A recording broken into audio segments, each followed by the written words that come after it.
start to do the honors for the Paladins. Deep to receive for Appalachian State will be Coco Hillary and B.J. Frazier. Hillary averaging 24.5 yards per kickoff return. So these two getting together for the 40th time. It's an onside kick to start things off, and it's covered by the Furman Paladins up front. Furman pulling a little trick out of the pocket here early on, and looks like App State has it.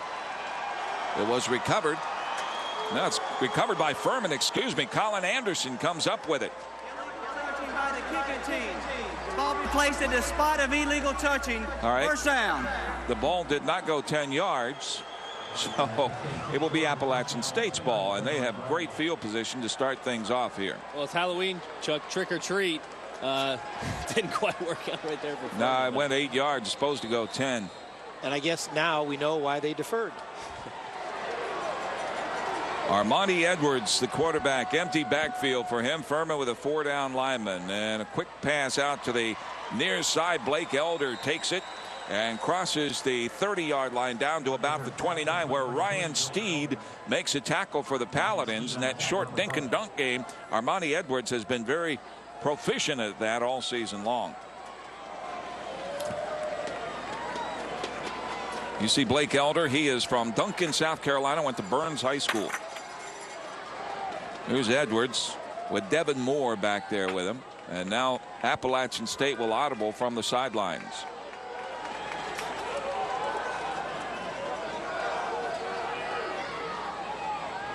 And a quick slip screen once again. On the move this time is Matt Klein as he makes his 40th catch of the year. He is tackled by Nathan Wade at about the 23-yard line. So first down, 10 yards to go for Appalachian State. They're driving the football here early at Paladin Stadium. Chuck, you mentioned that it's a dangerous play for that onside kick. Last week, App State had the third most yards in the history of the university, 712 yards, and here they get a short field. Armani Edwards sends trips to the left, and one wide out to the right. That's Brian Quick.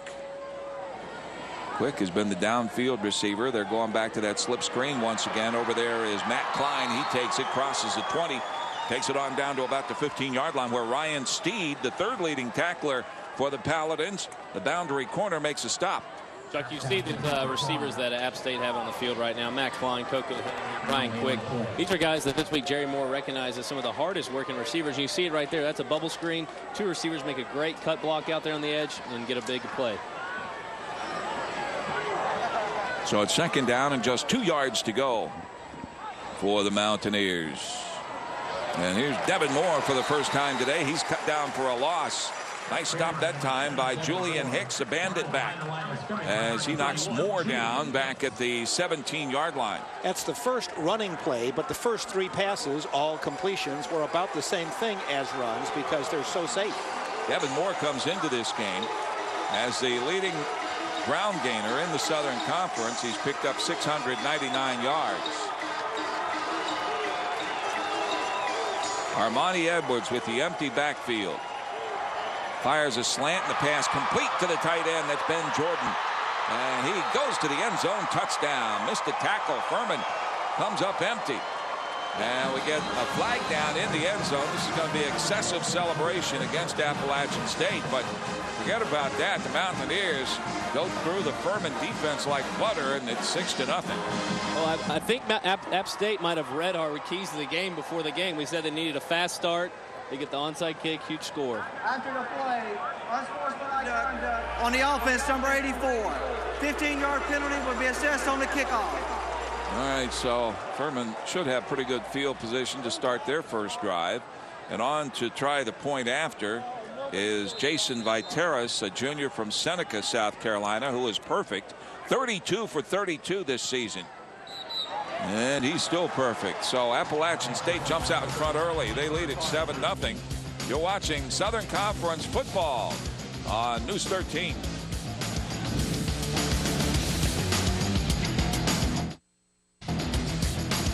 Appalachian State scoring first against the Furman Paladins on a 38-yard drive following an aborted onside kick attempt. Paladins will drop R.J. Webb and Cedric Cunningham to receive the kickoff here as they try to get even. And Corey Stewart, I think most folks expect this to be a fairly high-scoring game.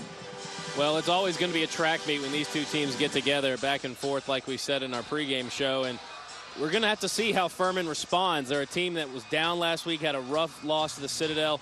You come out here, it's a huge game against App State. You kick the onside kick, don't get it. 5 plays, touchdown for App State. Furman's offense has got to respond. Sam Martin ready to kick it off. Sam Martin has an older sister who's a women's soccer player here at Furman, Lucy Martin. And Lucy's actually been a spotter here for us, worked with us on a number of telecasts. I don't know how we let her brother get away to Appalachian State. You can't keep them all. If you're a Furman fan, yeah. You can't keep them all anyway.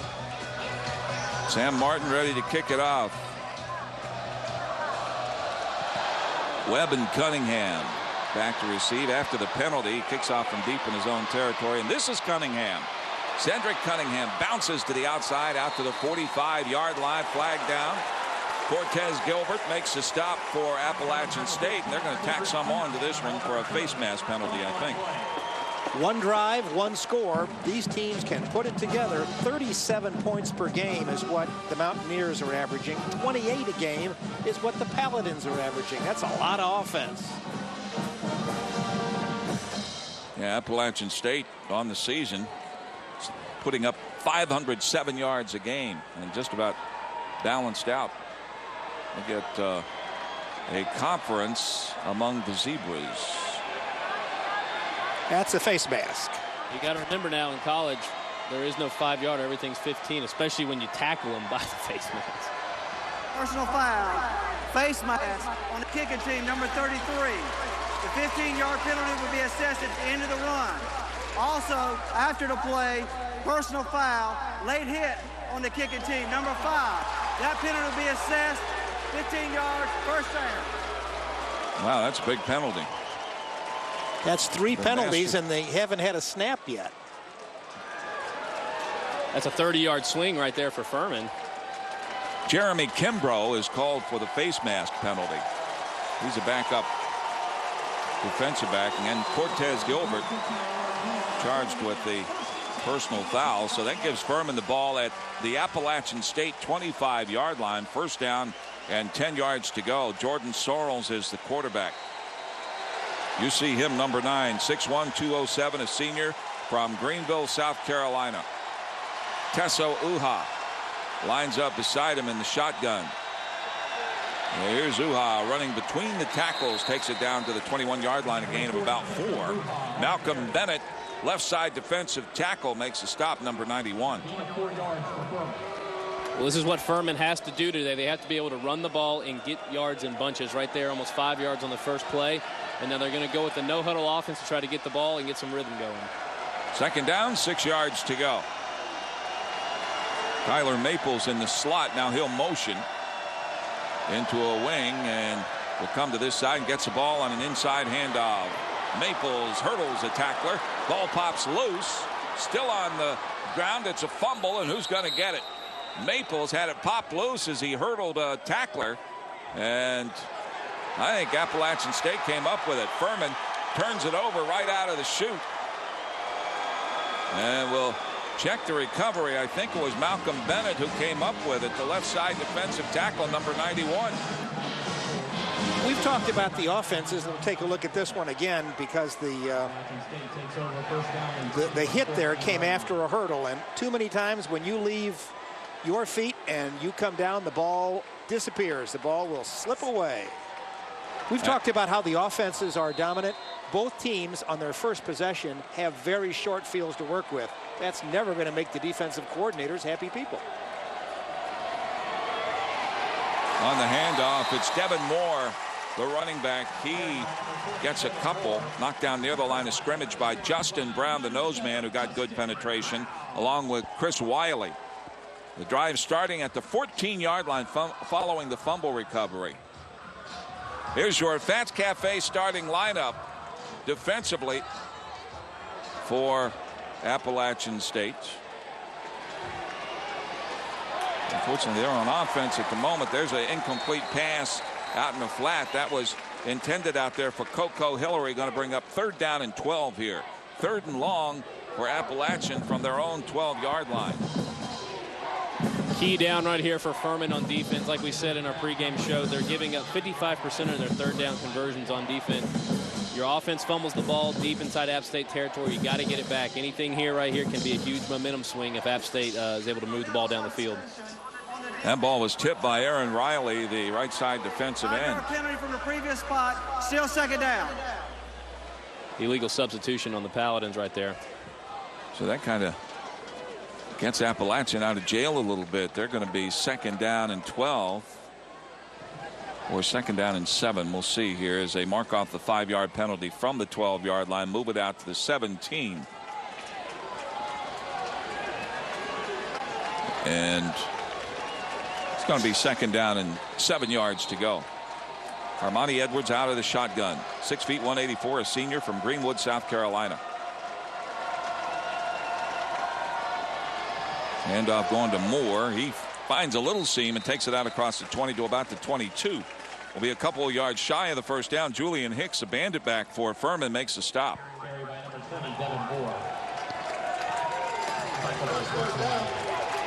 Here's your Fats Cafe starting offense. Edwards, the quarterback, makes it all go. Devin Moore is the leading ground gainer in the Southern Conference. Tough offensive line led by co-captain Mario Acatelli. Most of those guys are from Charlotte. In fact, 3 of them are from the same high school. 3 of the 5 interior linemen for Appalachian State. So it's 3rd down, 2 yards to go. And Edwards runs for it. Man, he got cracked at about the 24-yard line, but I think he picked up the 1st down. That was Kadarin Anderson who lit him up at the 24, but he got 1 more yard, and it'll be 1st down. There's your starting defense. Kadarin Anderson, who just made that hit, leads the Southern Conference in tackling. The defensive backs, Ryan Steed, the leading man there. Jordan Griffin is injured and not starting today. Brought to you by Fats Cafes.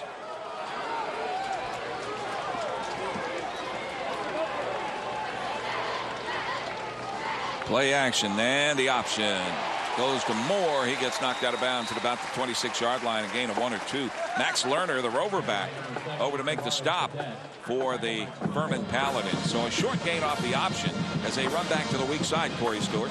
Well, that's what Furman's going to have to do on defense today. You see Max Lerner there. He's playing that rover bandit position.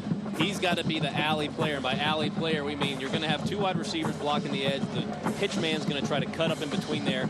The safety's got to fill the gap. So 2nd down, 8 yards to go after a gain of 2. Empty backfield again for Edwards. He's looking to go downfield. Now he breaks it down, wants to run. At the 25, 30, 33-yard line. He's wrestled down by Kadarin Anderson, the strong side linebacker once again. Gain of about 8 on the play. Will bring up 3rd down and 1 or 2 yards to go. See the replay right here. Furman only brings 4, trying to keep everything in front of him. And when you let Edwards get outside the edge, you're not going to stop him. He's going to get 8 yards easy every time. On 3rd and short, here's Edwards. Pass caught over the middle. That catch by Matt Klein. He takes it out near midfield. Kadarin Anderson on yet another stop. So another 3rd down conversion for Appalachian State. They are now 3 for 3 on the day. Edwards drops back. I mean, he could have made a sandwich back there. He had enough time just sitting there in the pocket. And once again, we talked about it. Furman not getting off the field on 3rd down on defense. Furman last in the Southern Conference in sacks. They have only 5 sacks all season long. There's Edwards, the lefty, throws it out to Coco Hillary. Hillary looking for running room. Couple of nice moves, and he takes it out to the 50-yard line for a gain of a couple. Tackled by Nathan Wade, the redshirt freshman, free safety for Furman. Coco Hillary, 32 receptions on the year now, and these are guys that you just hear their names for App State. They've been playing forever. Hillary, it seems like he's been there 5 or 6 years, just like that safety Corey Lynch. These guys, they come in as young, untested players, and App State just molds them into superstars. And none of them are very big, but they're all very quick. They all look like Carteret or they look like Edwards. They're all about the same size, and they can all get outside. There's Edwards again. Throws it to the near side. It's complete to Brian Quick, and he got buried by Ryan Steed. Put a big-time hit on him. Ryan Steed, the sophomore cornerback from Mount Pleasant and Pinewood Prep. Well, if you're going to give space on the edge of the corner, you better come and step up and bring some authority when you hit him. Steed, he's one of the best players on Furman's defense right now. He's got 8 pass breakups on the year. And once again, Chuck, sounds like a broken record. 3rd down. Furman wants to get off the field here. 3rd down, 4 yards to go. Edwards will go from an empty backfield out of the shotgun this time. Furman, with those 4 down linemen, have not been able to get much pressure on Edwards all day long. And they're going to run the option this time and throw back. Now here's Edwards. Fires. Pass complete at the 35-yard line. Good for a 1st down. That pass went to Blake Elder, his 2nd catch of the day, and he was tackled by Cortez Johnson, the cornerback. That may have been the 3rd option for Edwards. He had the option on the pitch. You can see it right there. Decides not to. Looks to his right. Nah, that's not too good. Someone on the left. There you go. Thank you very much. Boom. So 1st down, 10 yards to go. Ball marked at the 36-yard line.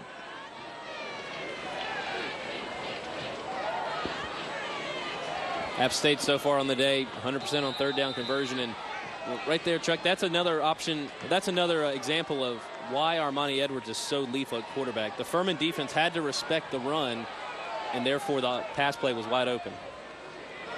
There's the Wildcat, and here's Edwards. Open for business, takes it to the 21. A gain of 15 yards on that carry as Ryan Steed saved the touchdown and made the stop on Armani Edwards. So the drive stays alive. Once again, Appalachian State just outside the red zone. You see right here, this is a design run by the quarterback. You get 2 big offensive linemen out in front of you to clear the hole. And Edwards has got too much speed. Coach Jerry Moore went to West Virginia University when Rich Rodriguez was there and learned from Pat White and company. And here's Edwards trying to make it to the end zone, and he gets knocked down inside 5 at about the 3-yard line. The stop on the play by Cortez Johnson once again, along with Chris Wiley. But now 1st down, goal to go after a gain of about 15 yards. Chuck, last week, Edwards left the game in the blowout with 11:06 to go in the 3rd quarter. So basically, in just a little over 2 quarters, he piled up 381 yards of total offense. To keep it up, he'll be doing it again. Someone's got to put a helmet on him and slow his progress right after he starts. There's Devin Moore. Moore gets hit at the line of scrimmage and knocked down. Tackled on the play by Chris Wiley, the weak side linebacker. Wiley, a sophomore from Anderson, South Carolina. And it's going to be 2nd down and goal to go. They mark it at the 3-yard line. No gain on that play by Devin Moore. The ball's on the right hash mark. That means there's a lot of open space to the left, and there's 2 wide receivers there. Wouldn't be surprised to see Edwards just set sail that way and see what happens. Or run it back to the weak side where they don't have as many defenders. He is very versatile. You never know what he's going to do. There he goes to the weak side. Dives for the end zone. Gets it down close. And he's in for a touchdown. Armani Edwards running back to the weak side. Dives at right tackle. And he goes to the end zone. It's 13-zip. Appalachian over Furman. Well, they ran that play multiple times on this drive. It's kind of a quarterback counter. You bring the 2 back, you bring the back guard and the back tackle around as lead blockers. And Armani Edwards, he took off from about the 4-yard line right there, went airborne and just got it across the goal line. And he's carried the ball 5 times. He has 45 yards already. That's almost a 1st down per touch. Dominic Magazu puts it down and knocking it through there once again. Jason Viteras. And it's 14-zip. Appalachian State out in front on Furman early here in the 1st quarter at Paladin Stadium. Back after this on News 14. I don't know what in the name of Stan Pamphilis I'm saying. It's News 13. And we're happy to be bringing you today's game. Coach Bobby Lamb looks on. His team already down, Jack Connors, 14-0. The Paladins this year, Chuck, have scored 45, 38, 33, 26, and 28 points in games. They come in 4-3. Their offense is a potent force. They had a drive going and then dropped the ball, but they can't afford to make those kinds of mistakes against this very flexible Appalachian State offense. Now the issue is, after getting down 14-0, can they stop it here, make things go the other direction? 14-7 is a lot better than 14-0. Well, time of possession tells the story. So far, it's Appalachian State 8 minutes and 51 seconds, and Furman just 50 seconds, and the Paladins turned it over deep in Appalachian territory with her. Here's Cunningham again from the 5-yard line. Cedric Cunningham takes it out to the 26 where he's knocked down. Dance Cafe starting lineups. First of all now for the Furman offense. Jordan Sorrells, the senior quarterback from Greenville, makes him go. Tessa Uha, the leading rusher. Chris Truss, the tight end. He's a good one. Webb and Mims are starting at wide receiver. That offensive line, pretty good one, has given up only 5 sacks all season long. They are one of the leaders in the nation in that category. So Furman has the ball here. First down and 10 yards to go at the 26-yard line. Shotgun package for Jordan Sorrells. Play action. There is R.J. Webb. Webb eludes one tackler and gets it out to the 36-yard line where it's going to be close to a first down.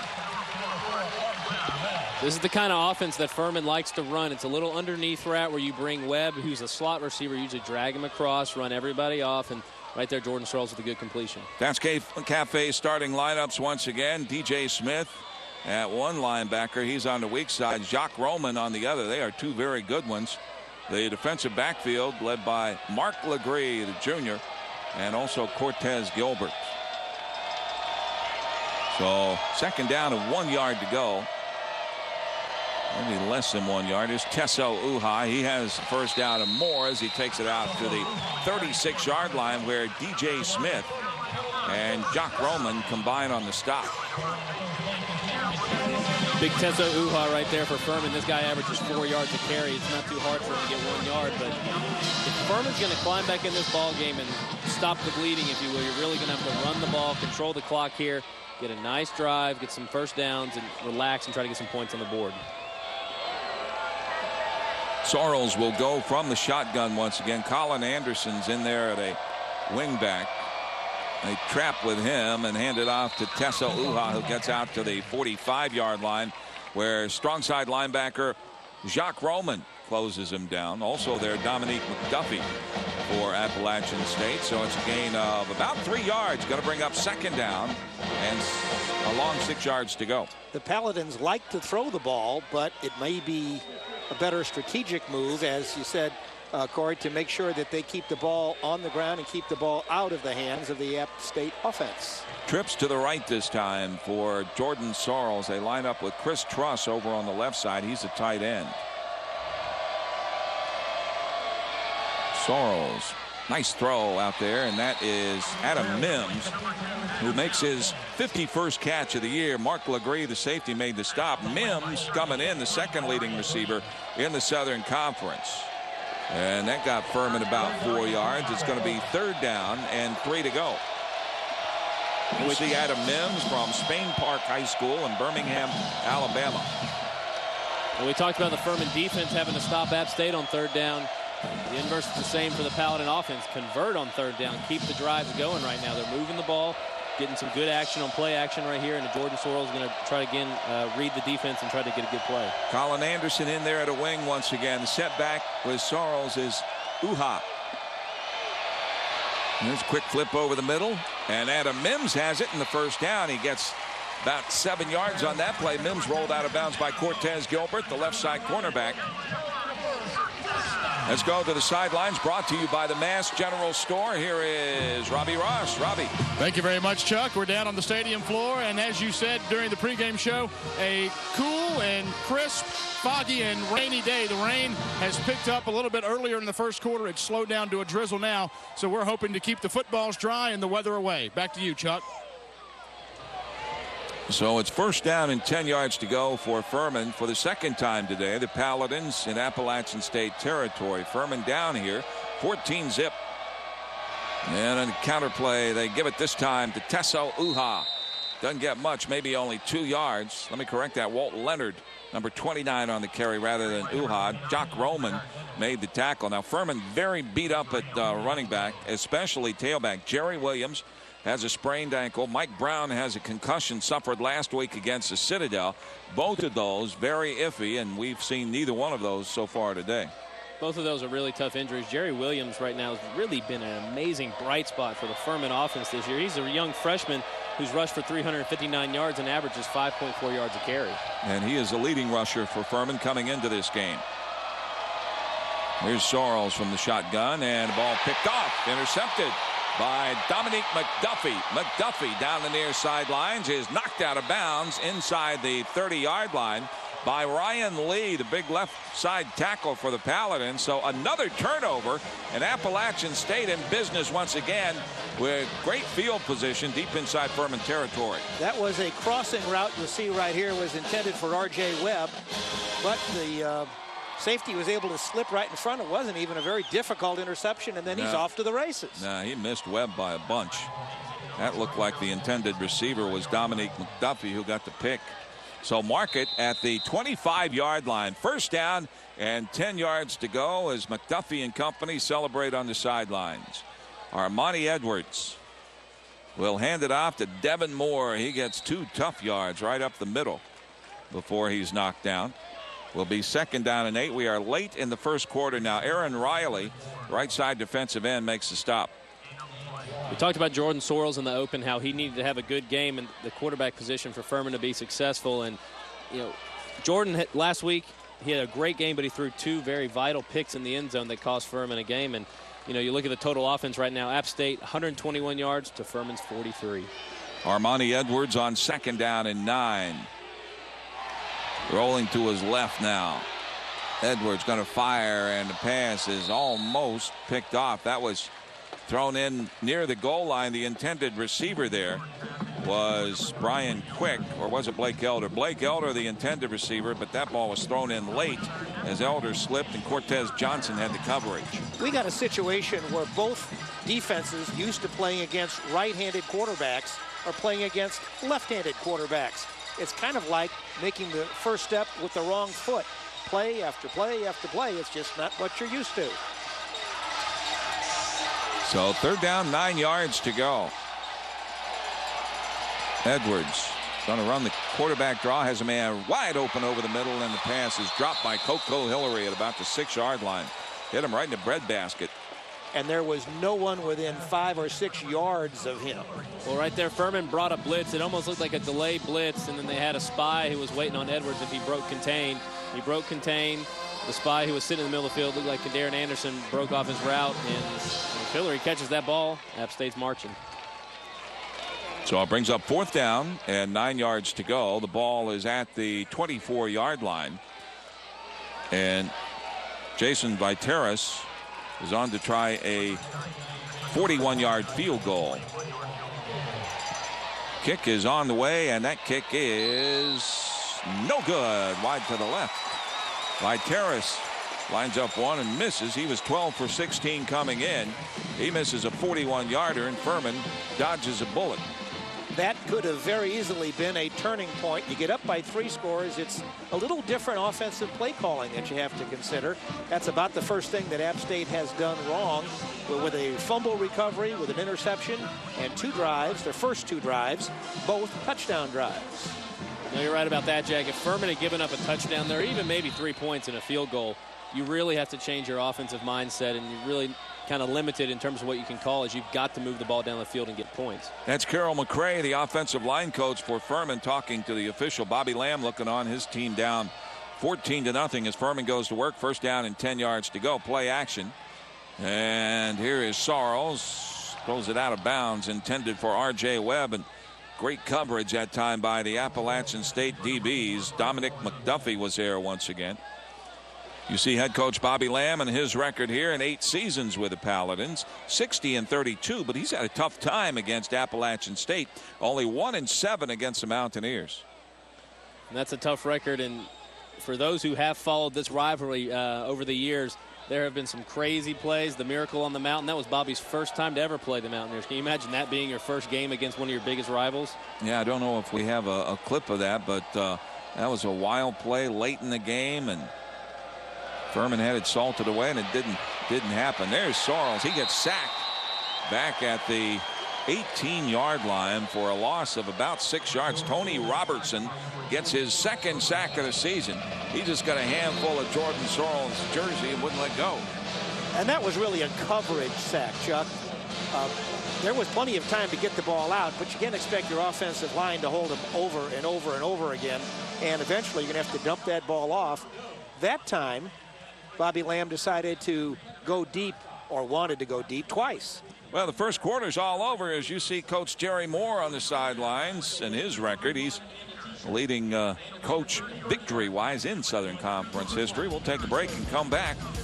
Appalachian State leading Furman after one here, 14-0, and you're watching college football on News 13. Welcome to Paladin Stadium in Greenville. This football game brought to you in part by Tennessee Stone, by our friends at Bath Fitters, and by Greenville Automotive. This is our 16th football game, and we're glad that you've been with us for the entire one so far today. 14-0. Chuck? Jordan Sorrells out of the shotgun. Rolls and fires, and that pass incomplete at the 33. Intended for Adam Mims. With the coverage, it was DJ Smith, the weak side linebacker. He's having a big-time year. Fourth leading tackler in the Southern Conference with 72 tackles coming in. He wears number 9 there. He has 8 tackles for loss and 2 sacks, and he is actually the leading tackler for Appalachian State. Jock Roman, who's his running mate at middle linebacker, was named Southern Conference preseason defensive player of the year, but DJ Smith's had a better season so far. Here's Trent Hawk on to punt it away for Furman on 4th and 15. And as it comes down, Travaris Cadet runs away from it. And it will be first down and 10 yards to go. We'll see where they spot it. They're going to spot it inside Appalachian State, or rather in Furman territory at the 47-yard line. So great field position here, Corey Stewart, for the Mountaineers. Well, the Mountaineers right now, every time they seem to get the ball, they're in a great position to score a touchdown. And right here, this is another example already on the other side of the Furman 50. And you know, we saw on that last drive, Armani Edwards, Furman brought a little pressure on him, and it did force some errant throws. So maybe Furman's defense will see something there and try to bring a little more pressure to make Edwards make a quick decision. Edwards throws a flat pass to Coco Hillary, who does a little dancing, still on his feet, and gets a couple of extra yards inside the 45 down to about the 43. Josh Lynn, the right side defensive end, made the stop after a gain of about 5. 14-0 at the end of the first quarter. The stats show that ASU has indeed been dominating. They have 70 yards passing against 19 for the Paladins, 120 yards total offense against 38. That pass complete out to the near side. Ryan Steed, the boundary corner, makes a stop on Brian Quick. Quick, his second catch of the day, 31st of the season. He's a downfield threat. He can stretch a defense, averaging 17.7 yards per catch. Here's Edwards once again. Fires, pass is caught. Coco Hillary still on his feet, gets down inside the 10, inside the 5, finally tackled by Chris Wiley. And Appalachian State knocks at the proverbial door once again. The Paladins that time came with a blitz. They've been playing pretty white bread, but their defense that time came with a blitz off of the right defensive side, and the blitzer never got there, and that leaves the middle wide open. So first down, goal to go. Ball is at the 4-yard line. Edwards cuts it back. Touchdown, Armani Edwards. Appalachian State jumps out in front here. 20-zip. Same play they've been running all day. Once again, pull the back guard and tackle around. Lead blockers for Armani Edwards. And really, Furman right there, when you're stretched all the way across the field like that, two really good blocks. There's nothing you can do about it. Touchdown. So on to try the point after for Appalachian State is Jason Viteras. Kick is on the way, and it's good. So 13:45 remaining in the second quarter. Appalachian State builds its lead to 21-zip, and you're watching SoCon football on News 13.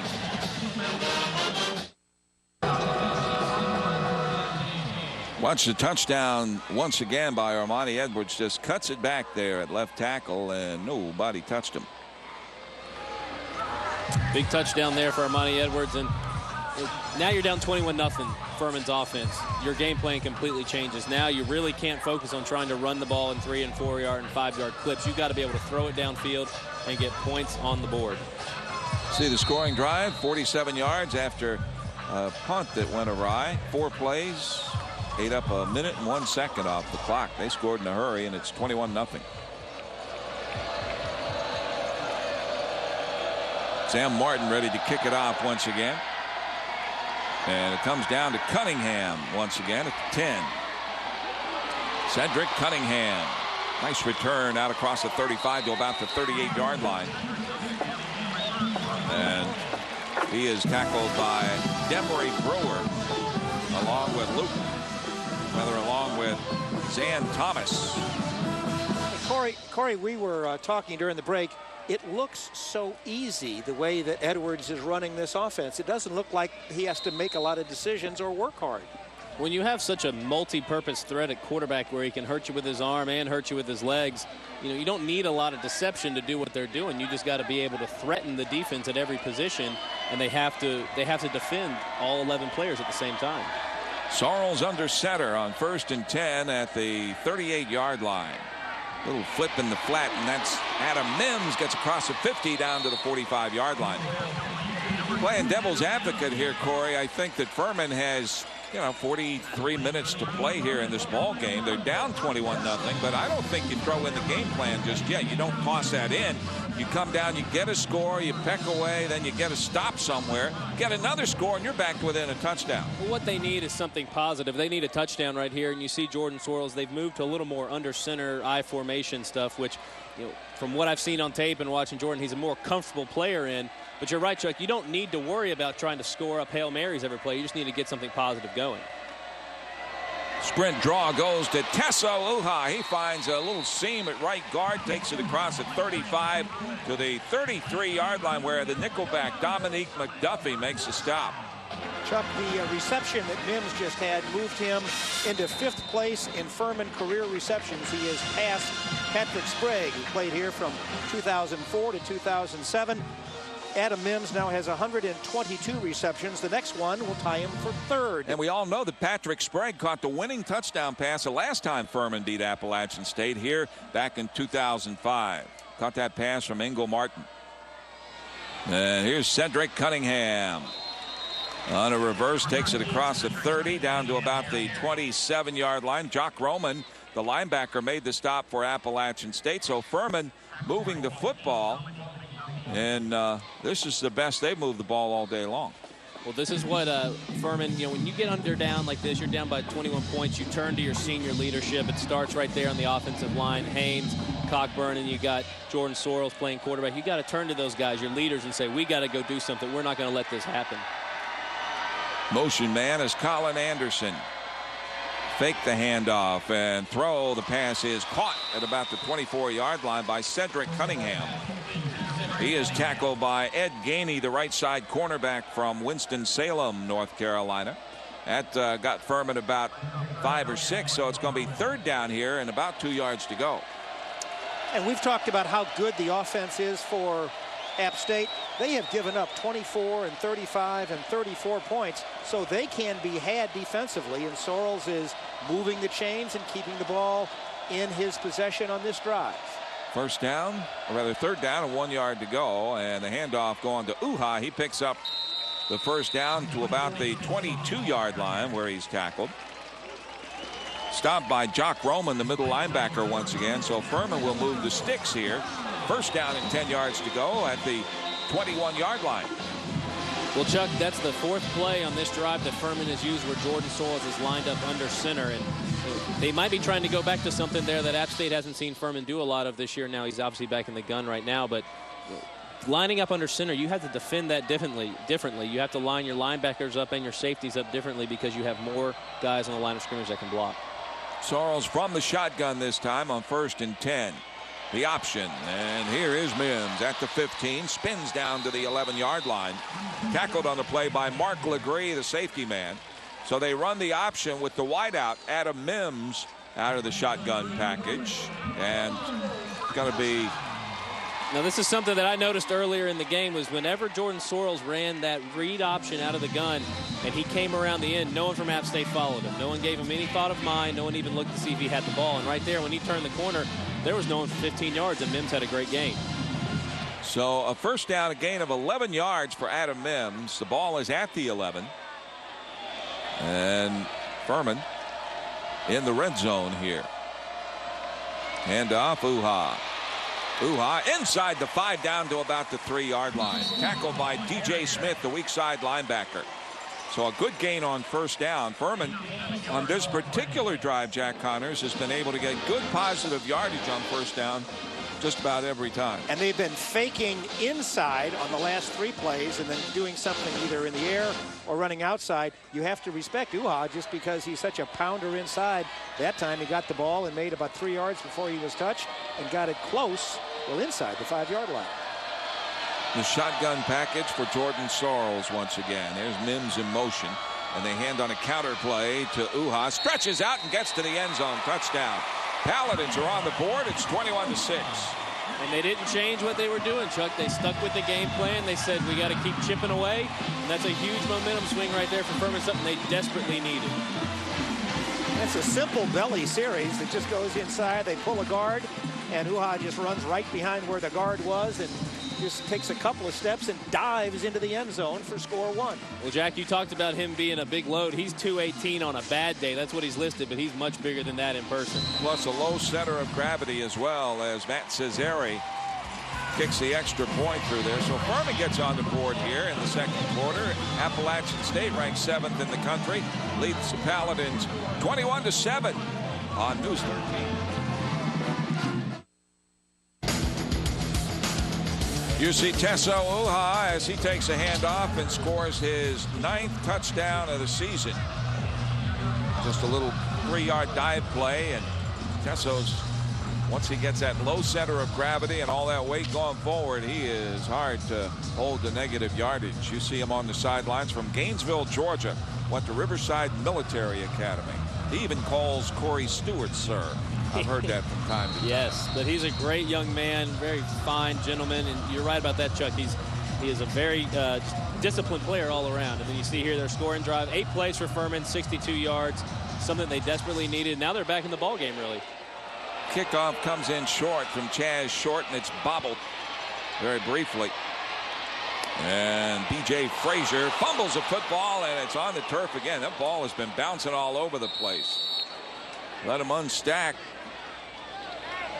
Brad Hardy came up with a recovery, one of the upbacks, and so Appalachian State dodges a bullet, and they'll go on offense here with 9:30 remaining in the second quarter. Well, I was about to say Furman needs a turnover. That'd be a huge thing right there. They almost had it. And there was some concern about how wet the field would be, how slick, how wet the ball would be. So far, except for play like that, we haven't really seen much of a problem on either end. Now we had the fumble by Furman that set up the touchdown earlier by Tyler Maples. There's a pass in the flat to Matt Klein, the leading receiver for Appalachian. Takes it across the 35 out to about the 36-yard line for a gain of 8. The free safety Nathan Wade makes the stop for Furman. But 8 yards on first down is not a prescription for holding App State on their end of the field, and the Paladins have to grind it out and dig in here. 7th-ranked Appalachian State with the lead. Armani Edwards, their senior quarterback, has been playing since he was a freshman. Prior to him, they had a young man by the name of Richie Williams. Corey Stewart, your playing days at Furman, you remember him. He was a great quarterback as well. Very, very talented guy. Was the one who started this whole spread option theme, if you will, here in Southern Conference football. That pass out to midfield to Matt Klein is complete. He catches his 2nd consecutive pass. Nathan Wade with another tackle. So on 2 plays, Appalachian State is sitting at the 49-yard line of the Paladins. And this goes back to what Jack said. When you get 8 yards on first down and you have 2nd and 2, you can do a lot of different things you wouldn't normally do on 2nd down. There's Edwards. Little stop route. Coco Hillary takes it to the 40-yard line where he's tackled. Stopped by Julian Hicks. They'll mark it right at the 40, so a gain of 9 yards on that play brings up 2nd and 1. Armani Edwards has put it up 16 times. He has 14 receptions, good for 144 yards. He's picking up 10 yards a crack, and the ball almost never drops. Straight drop. Edwards going for the bundle. And this one is intercepted and then out of the hands of the Ryan Steed, the DB. Steed's back there. He's got 2 interceptions on the year, almost had his 3rd. And he did decide to go for the entire enchilada, and he did it with a pass that really is, even if it's intercepted, it's going to be intercepted and out at the 5 or 6 yard line. Normally, App State's not going to do that very much. They're going to continue those medium routes. They're going to continue the short outs or things over the middle. But Edwards that time went for 6. 3rd down and 1. Edwards. Quarterback keeper and the quick pitch. Wow, what a pitch. He gets it to Moore. Moore picks up the 1st down. You talk about waiting till the precise moment to throw the football or pitch the football. We talked about that a moment ago with Jordan Sorrells. He was on his way down when he flipped it out there to Moore, and Moore picked up about 9 more yards. That was barely at the line of scrimmage. If that ball goes a little bit forward, maybe that's an illegal forward pass, but that's what Armani Edwards does for you. He pushes the envelope right to the very last second and then makes the play. That's also 2 guys who have played together a long time and have played the option very effectively, and it's just a matter of Moore hanging back and staying at least even with Edwards. Here's Moore once again, and he gets down to the 30-yard line where he's stopped by Kadarian Anderson. If you go back beyond Devin Moore just 2 seasons ago, they had a young man by the name of Kevin Richardson at running back, and he's the all-time leading rusher at Appalachian State. So Moore, who backed up Richardson a couple of years ago, now gets center stage wearing number 20 there. Well, a lot of you hear this cliche used a lot, but App State does not go out there and have down seasons. They reload every year. Here's Edwards, has time, fires for the end zone, off the hands of Coco Hillary, had him wide open. That was a breakdown in coverage, and Coco Hillary wide open in the end zone. They had Hillary would have coming. Been 6. I'm sorry, Jack. That's right. Sorry, Chuck. They had Hillary coming out of the slot, and no one picked up the slot receiver. He was just running down the field. He had no one to get around. Yeah, they just ran vertical seams right there. You see everybody just running deep. He ran right down the hash mark. Somewhere between the safety and the corner, somebody's got to be over the top to take away that big play. Ryan Steed looking at the safety like he was supposed to rotate over. Here's 3rd down and 7, and we get a flag on the play, or is it a timeout? Timeout called.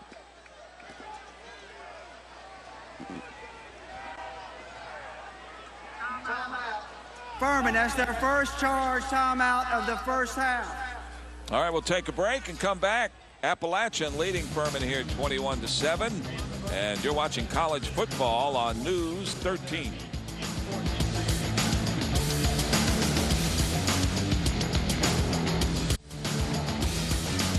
Southern Conference College Football brought to you today by Haywood Building Supply, by Medislim, by Saluda River Pet Food Center, and Furman battling Appalachian State. Mountaineers up on the Paladins 21-7 on Whiteout Day here at Furman University. 3rd down, 7 yards to go. Armani Edwards. Play action, fires underneath, pass complete, decline. He takes it inside the 20 to about the 16-yard line for a 1st down. When you're watching this Mountaineers offense, it feels like they've got 9 receivers. They're all over the place. When you have Armani Edwards back there, and he is a guy that can just run around, and you know if he even breaks the little bit contained, he's got the speed to turn the corner. You keep dropping back in zone coverage. You keep pedaling, and you forget what you're doing, and then another receiver gets open, another gets open, and he just has so many options available. 13-yard gain makes it 1st down, 10 yards to go at the 16-yard line of Furman. So once again, Appalachian back in the red zone here. Play action. Armani Edwards fires a bullet, and a pass complete to Hillary inside the 5-yard line. There's a flag down. Ryan Steed made the tackle on Coco Hillary. We do have a flag down, and that's back at the 14-yard line. And Steed covered him about as well as you can cover any receiver. The ball was just perfectly thrown. Bullet. Ben Jordan is a player down and injured for Appalachian State. He is. I think they might be talking about pass interference. Hillary may have pushed off a little bit on Steed right there. Illegal block below the waist by the defense, number 20.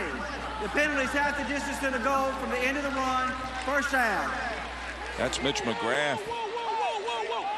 He's the one that banged into the tight end below the waist illegally, Ben Jordan. And you see the nice throw to Coco Hillary. So they're going to put it down. Let's see, they're still trying to figure out where they're going to place the ball.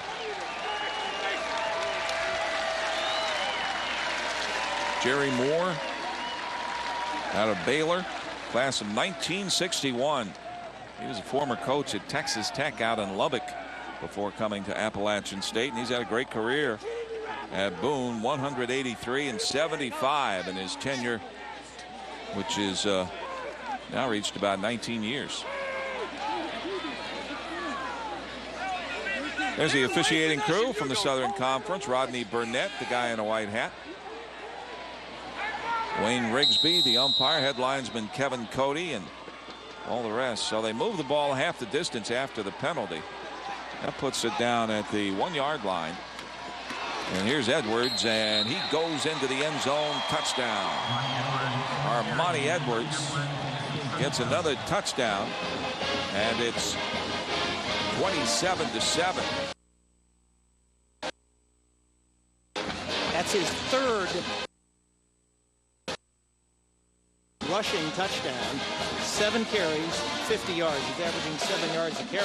And the only reason it's not more than that is that he's run into the end zone 3 times. Otherwise, it'd probably be 65 yards. He's only had to run a few yards to score every time. 11 touchdowns rushing for him on the season. Jason Lateras knocks it through, and with 5:43 remaining in the second quarter, Appalachian builds its lead to 28-7 over the Furman Paladins.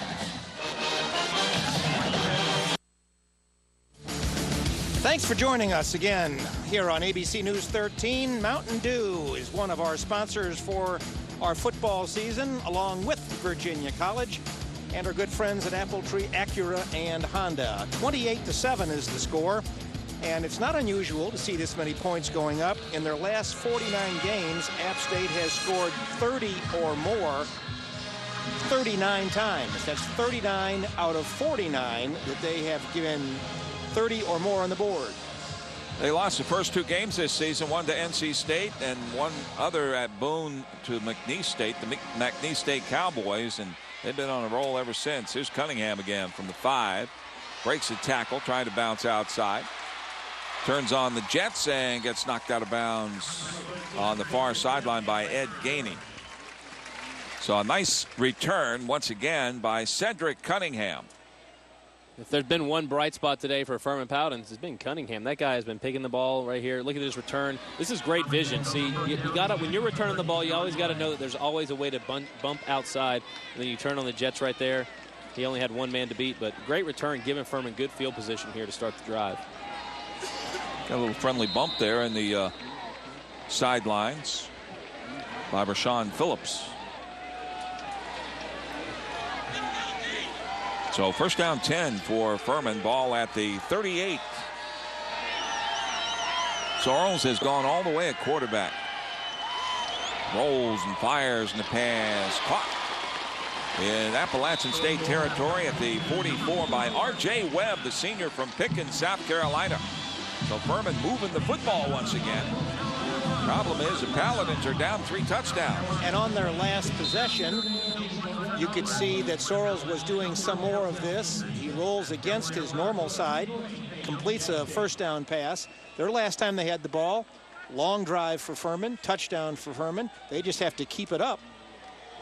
13 to 9, yes. 13 for Appalachian State to 9 for Furman. Furman's had 2 big turnovers, so there's the option. Quick pitch will go to Mims, and Adam Mims inside the 35 down to the 33-yard line. Cortez Gilbert, left side corner, makes the stop. And that is yet another first down. So except for the interception and the fumble, 2 mistakes, Furman really has not been stopped by App State. They have stopped themselves twice, but they haven't been stopped by the Mountaineers. Well, an effective running game is going to do that for you. And you see Jordan Swirls, I think he's really starting to get in his game rhythm right there. That was a good read on the option, and bringing Mims around the edge as an A-back to make that play. But Furman cannot stop themselves, like we were saying. And here, another big time, they're inside the App State 50. Got to get something out of it. Flag down. Sorrells throwing the fade, and it's caught by Colin Anderson for a touchdown. And I believe Appalachian State may have been offside. So this will go on the boards, and it'll be 28-13, I think. This is a great play right here. They brought the wheel route with the tight end, Colin Anderson, number 90. Defense, number 91. That penalty is declined. Touchdown. Malcolm Bennett was offside, so left side defensive tackle Colin Anderson catches his first collegiate touchdown pass, a sophomore from Dallas, Texas, and Furman answers. It's 28-13. And isn't it great to have veteran quarterbacks, huh? Well, right there, when you jump off sides right there, that's a free play for the quarterback. Jordan goes for the home run, and another fumble by Furman on an extra point. Well, Paladins botched the snap, and now the ball taken away and headed the other way with it is Mark LeGree. Is he going to make us a two-point conversion? We've got flags down back at the 11-yard line, and this kind of reminds you of that miracle on the mountain, Corey Stewart. You remember that back in 1992. Don't remind me. Don't remind me. That was 2002. 2002, excuse me. 2002, yeah. That one made Sports Center that day. Yeah, that was the bonehead play of the year, I think. But we do have flags down on this one. And the officials sorting it out. The snap was botched. I don't know if we have the replay. The snap was botched. Sorrells didn't get it down. Personal foul on the receiving team. That cancels the score.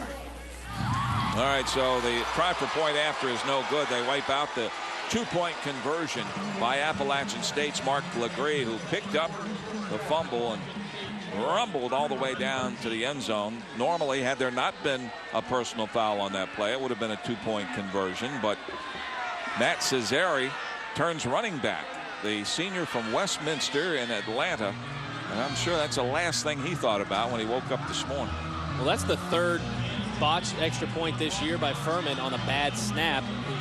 That's the one thing that when you play offense and you come off the field, you don't even look at the field goal team. You're like, that's an easy 13-yard kick, and well, here's the return. I'd love to see that snap once again, because I think the snap was pretty good.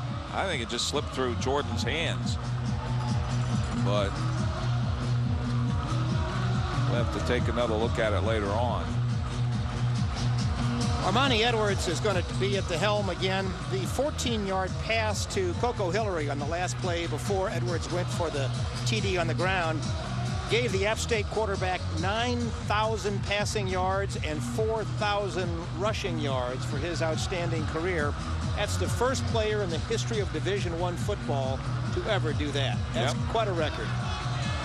If you would like a copy of this one, we will provide you with one. Just send a $20 check to WMYA Sports, or if you'd like, WLOS Sports, 110 Technology Drive in Asheville, 28803. And we have a brand new DVD duplicator. We'll get it to you as soon as we can. Chaz Short's kick is high and short, and it's taken by one of the upbacks. That's a backup linebacker, Sherman Holt, who came up with it, and he got it back out to about the 28-yard line. Mitch McGrath made the stop. So Appalachian State with the ball, first down and 10 yards to go at their own 28-yard line. And the way points are going up on the board, being down by 15 may not necessarily be fatal, because there's a lot of back and forth going on here in Greenville at Paladin Stadium today. A lot of time, too. 34 minutes and 23 seconds. Armani Edwards out of the gun. Gets pressure, steps up, fires down the middle, pass caught by Hillary. He's all the way down inside the 30 to the 26-yard line. Nice throw by Armani Edwards. And Cortez Johnson, who's playing here in place of Jordan Griffin today, made the stop. Watch this throw. Well, Chuck, this is just an example right here. When you're in the secondary, you can never look in the backfield. I think the secondary might have broke down for a minute thinking Furman had Armani Edwards in a sack scenario. Let Coco Hillary get behind him, and that's an easy throw right there for Edwards. Let me correct that. That was Brian Quick, not Coco Hillary, who made that reception. But Be that as it may, Appalachian State has it first down and 10 yards to go at the Furman 26-yard line. Well, I was going to say before this drive started, this could be the most important defensive series for Furman to get the ball back and try to score again before the half, but giving up a huge play like that does not help. Devin Moore has it on the handoff. He runs at right guard. Gets across the 25 down to about the 23-yard line where he's gang tackled. Leading the charge, Sean Van Rensburg, left side defensive end, along with Julian Hicks for Furman.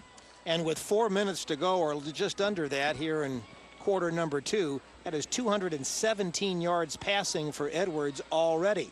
He's put it up 21 times and has 17 receptions. Jordan Sorrells is 7 for 10 for 92 yards. 1 touchdown, 1 pick. Second down and 7. And here's Moore once again open for business at the 10, at the 5. He's got a first down. It's going to be first and goal once again for Appalachian State inside the 5-yard line. Chris Wiley saved a touchdown for Furman. You look at this App State offense, you hear the cliche used sometimes that every team's got a couple of bullets in their gun. App State has got a clip full of players. I mean, they just rotate them on the field. Anytime a guy touches the football, they're getting 5, 10, 15 yards a clip. Armani Edwards will go from the shotgun once again. Matt Klein motions over on the right side, and here's a handoff to Moore trying to bounce outside. Gets to the end zone. Touchdown, Appalachian State. And they made that look easy. It's now 34-13. That is not where that play was supposed to go. It was supposed to go off right tackle, but he bounced outside, went around the contained man, and got to the end zone, I think, without being touched. Well, there was this significant hold on the edge out there. I think it was on, they were doing it on Max Lerner that the refs didn't call, but it was a great job by Moore. He stuck with it, never gave up, and finally found the seam around the outside edge as the rain starts to come down here in Paladin Stadium. Jason Viteris with a point after it's good. He's still perfect on the season. So we've got 2:55 to go to halftime. This is a track meet, folks. Appalachian State leading the Furman Paladins 35-13 as Devin Moore scores again for the Mountaineers. An unsportsmanlike conduct penalty called against Furman after that extra point. That gives Appalachian State the kickoff at the 45-yard line following the 15-yard penalty. Whatever plan B is for Bobby Lamb's defense, I think it's time to implement. Yeah, I think we've reached the point now where you can officially say you've got to start scoring points every time you touch the football on Furman's side. And stop them from scoring points every time they touch the football from Furman's perspective. And from the Mountaineers' point of view, they've had the ball 6 times. They have missed a field goal where the kick was long enough but just kind of faded away to the left. And they've got 5 touchdowns. Sam Martin has it teed up, ready to kick it off for Appalachian State. Cedric Cunningham deep to receive, along with R.J. Webb for the Paladins. They've had a workout today. Kickoff from the 45 will come down and go through the end zone. So the penalty helps out, takes an offensive play away from Furman, and the ball comes out to the 20-yard line where it will be first down and 10 yards to go. And Martin may need some help because he's been kicking the ball a lot today. 35-13 is the score, but we'll say again that the Paladins have had the ball in places and they have been able to move the ball. They now only have the ball at the 20. That scoring drive was 4 plays on 72 yards worth of real estate, and the big play was the long pass that Edwards was able to complete down the middle when there was nobody on the receiver and he was running free. Jordan Sorrell still in there at QB out of the shotgun. There's a flag. It's going to be holding against Antonio Frazier, number 71, as Sorrells throws it away. That's going to put the Paladins deeper in the hole. When you can see the hold from up here on top of the press box.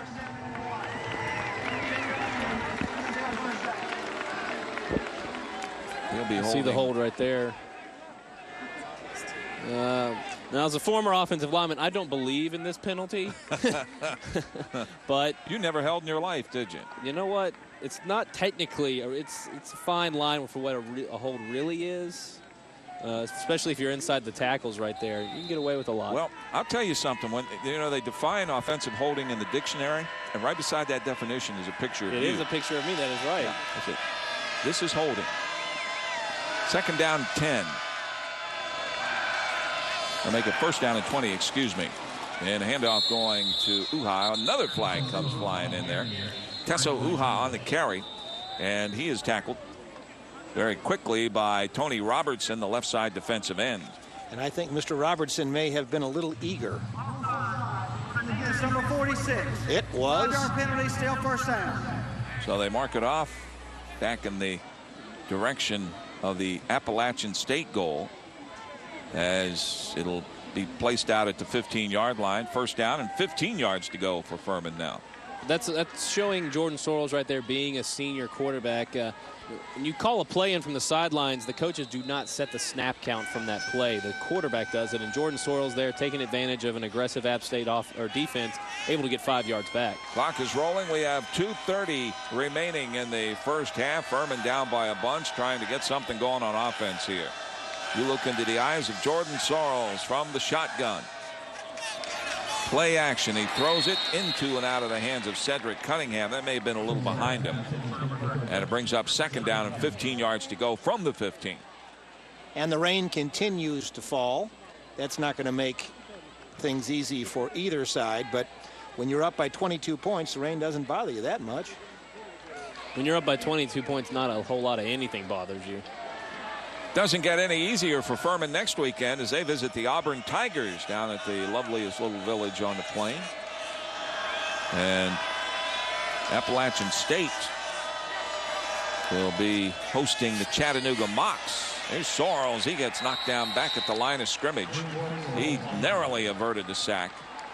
And he was stopped by Anthony Williams, the right side defensive tackle from Concord, North Carolina. And defensively, now that they know that they have a very significant lead, all the App State linemen have to do is just put their ears back and figure they're going to meet at the quarterback, because they know that the Paladins have to put it up, and they're not going to respect the draw or anything on the interior. They're just going to go. Third down, 15 yards to go.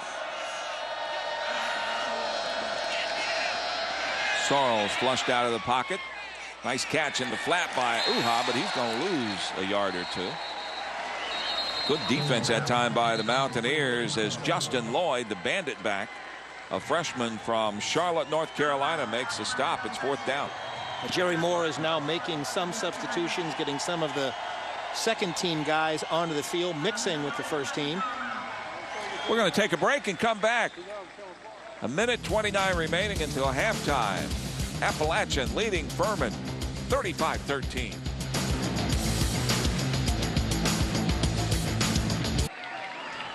That timeout brought to you by Bath Fitter. Trent Hawk punts out of his own end zone and knocks it out of bounds on the far sideline at about the 38-yard line. So Appalachian State will set up shop there with Armani Edwards. They've got 81 seconds to see if they can get another score. It hadn't taken them long. They've had 2 touchdown drives of 4 plays in this first half. And as you can see, they've built a 35-13 lead over the Paladins of Furman. Edwards fires over the middle, pass complete at midfield. And going down there, the receiver stopped by Julian Hicks, and that was Quick once again. Brian Quick on the catch. If there was ever a time that Furman's defense could shore up some of these holes out there and get a big stop, it would be now, because going down 42-13 at the half would be a truly demoralizing thing and be really difficult to build a new game plan around at halftime. Appalachian has 2 timeouts remaining as Edwards sends it in.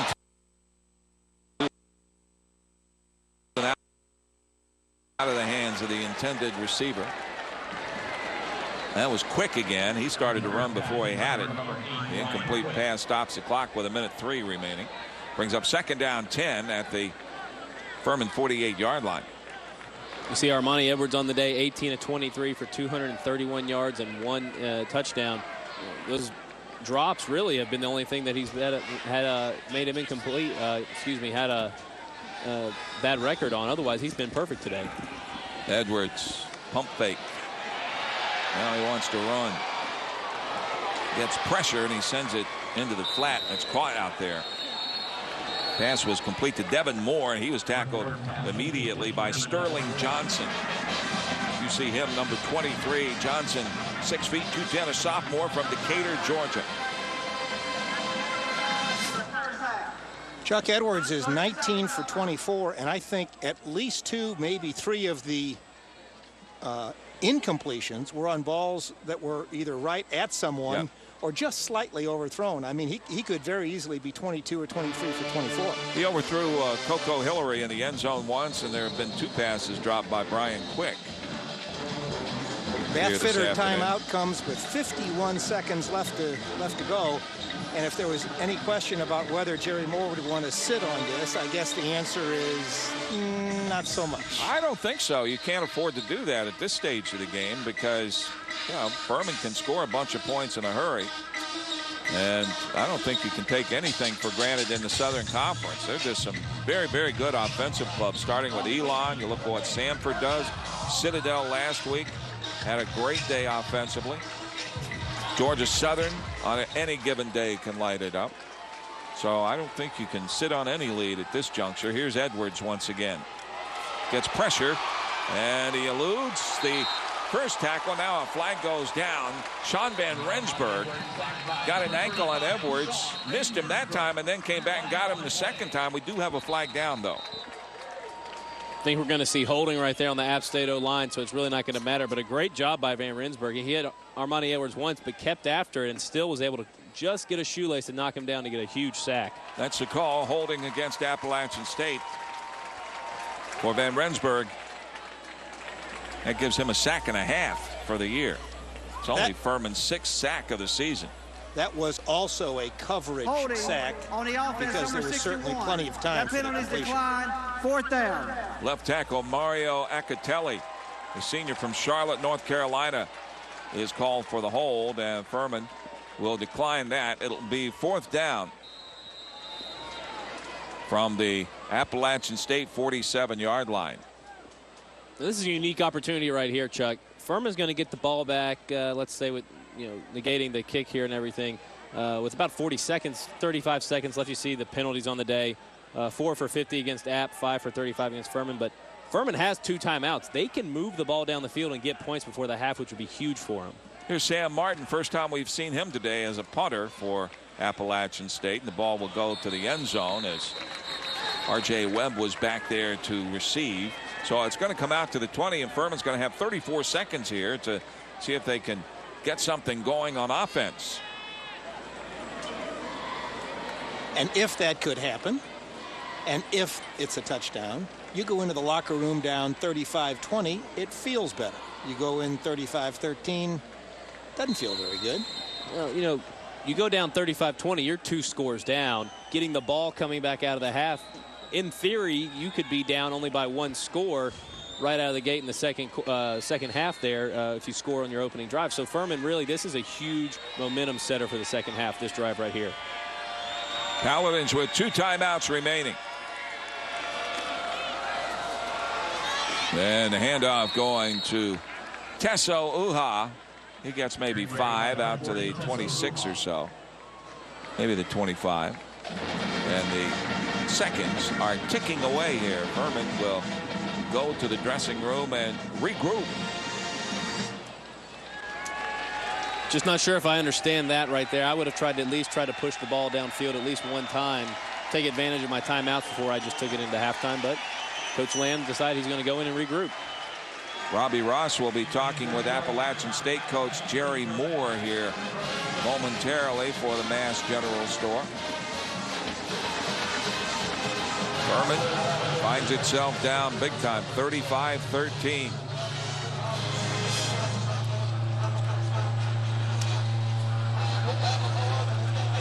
Paladins got behind early, tried that onside kick, and Appalachian State immediately made that 38-yard short field drive a touchdown. And then following a Furman turnover, a fumble on an end around by Maples, Appalachian drove once again and got a score. Let's go to Robbie Ross now, standing by for the Mass General Store. Robbie? Coach Jerry Moore, first half for Appalachian State. A lot went right. Just that last drive towards the end, you kind of stalled out, but talk about the first half. Well, we played pretty well offensively. We didn't play particularly well on defense. I hope we can get that corrected.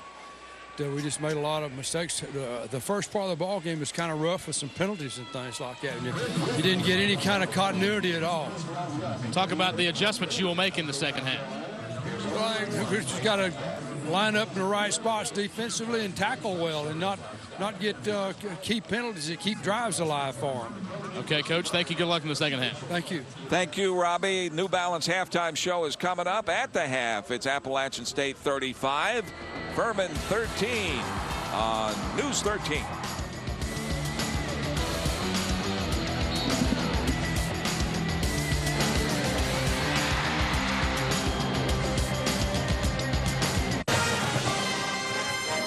Welcome back. We're at halftime here, brought to you by New Balance as Furman trails the Appalachian State Mountaineers on their own home turf. 35-13 is your score. And here's a look at the highlights package from the first half. And most of these highlights involve the Appalachian State Mountaineers. Little one-sided here in the first half. You see Armani Edwards, he's been Mr. Everything. That was their big first touchdown of the game. Throw out to the tight end in the end zone, and it never slowed down from there. Armani Edwards on the day, 8 rushes for 50 yards and 3 touchdowns. That big fumble by Maples really set the tone as Armani Edwards takes it in the end zone. And like we said, it's the Armani Edwards show here. His 3 touchdown runs. There's his third. That's the second one. But Furman has moved the ball. Tessa Uha on a big 5-yard touchdown run there. But overall, App State been able to come out here and put a lot of points on the board, 35-13. Yep, and you see the touchdown catch by Colin Anderson. Here's your Saluda River Pet Food Center halftime stats, Jack. First downs well in favor of App State by a margin of 16-11. Rushing yards pretty close, 82-76, but the big difference is passing. Armani Edwards in the first half, 19 completions and 24 attempts, good for that 236 yards. He has 3 rushing touchdowns and 1 touchdown through the air. Jordan Sorrells has 91 yards passing. Total offense, almost a 2-to-1 margin for App State, 318-167. The only turnovers have belonged to the Paladins. Time of possession, not that far off, but it's been a pretty quick strike offense for App State almost from the get-go. Looking at some of the individual achievements in the first half, Armani Edwards, as we said, 236 yards passing. Brian Quick has the most yards receiving. He has 4 for 70. And Edwards and Moore have 40 yards rushing. Jordan Sorrells, 8 for 12, 1 touchdown, 1 interception. Tessa Uha has been the man with the ball on the ground, 8 carries, 45. Adam Mims has 3 receptions for 28 yards. And as we told you in the first half, on that 14-yard pass to Coco Hillary, the last play before Edwards' 3rd rushing touchdown, that gave the App State quarterback 9,000 passing yards and 4,000 rushing yards for his career. He's the first player in the history of Division I football to do that. All right, our halftime here will continue as Furman, we talked about it a little bit earlier, they will be getting the football first to begin the second half. Your score, Appalachian 35, Furman 13. Working at Paladin Stadium, and our score 35-13 on the New Balance halftime show. It's been all App State offense, and let's revisit our keys to the game, Corey, because when you do that, you see how it's worked out pretty much the way that Jerry Moore wanted it to do. The keys for the game brought to you by Appletree, Acura, and Honda. Well, App State certainly followed our keys for success today. Fast start, they jumped out. They've got 35 points here in the first half. All-purpose Armani Edwards, the guys rushed 8 times for 50 yards, 3 scoring touchdowns, and he's thrown it for 236 yards and 1 touchdown. He alone is accounted for 4 touchdowns for App State. And then force the spread, and by that meaning, force Jordan Sorrells to make you play both the option and the run. Right now, Furman only rushed for 76 total yards in the half. Jordan Sorrells 8 for 12 for 91 yards. So really App State doing everything right. But Jack, you look at what Furman's keys of the game were, and really they're struggling to slow down App State and keep up. The Appletree keys to the game for the Paladins: keep the defense off the field. That hasn't worked very well. Run to control the clock. Well, the time of possession has certainly favored App State today, and they have to believe that they could do it. Well, so far, in all honesty, they have not been able to do it. And that's why we are 35-13 at halftime. we had kind of an unusual situation in terms of there's some of our hard-working fans here. App State brought quite a few, and the fans of the game brought to you by Haywood Building Supply. Pretty good crowd on both sides of the field, although it has been a little wet during the day.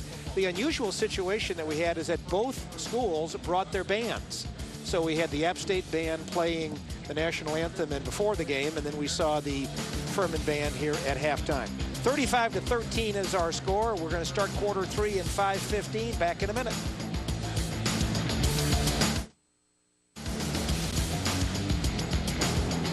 We're at halftime here. Appalachian State leading Furman 35-13. On the field right now, there's a ceremony for Dr. David Shy as members of his teammates from the early 1970s. He's a former All-Southern Conference defensive end.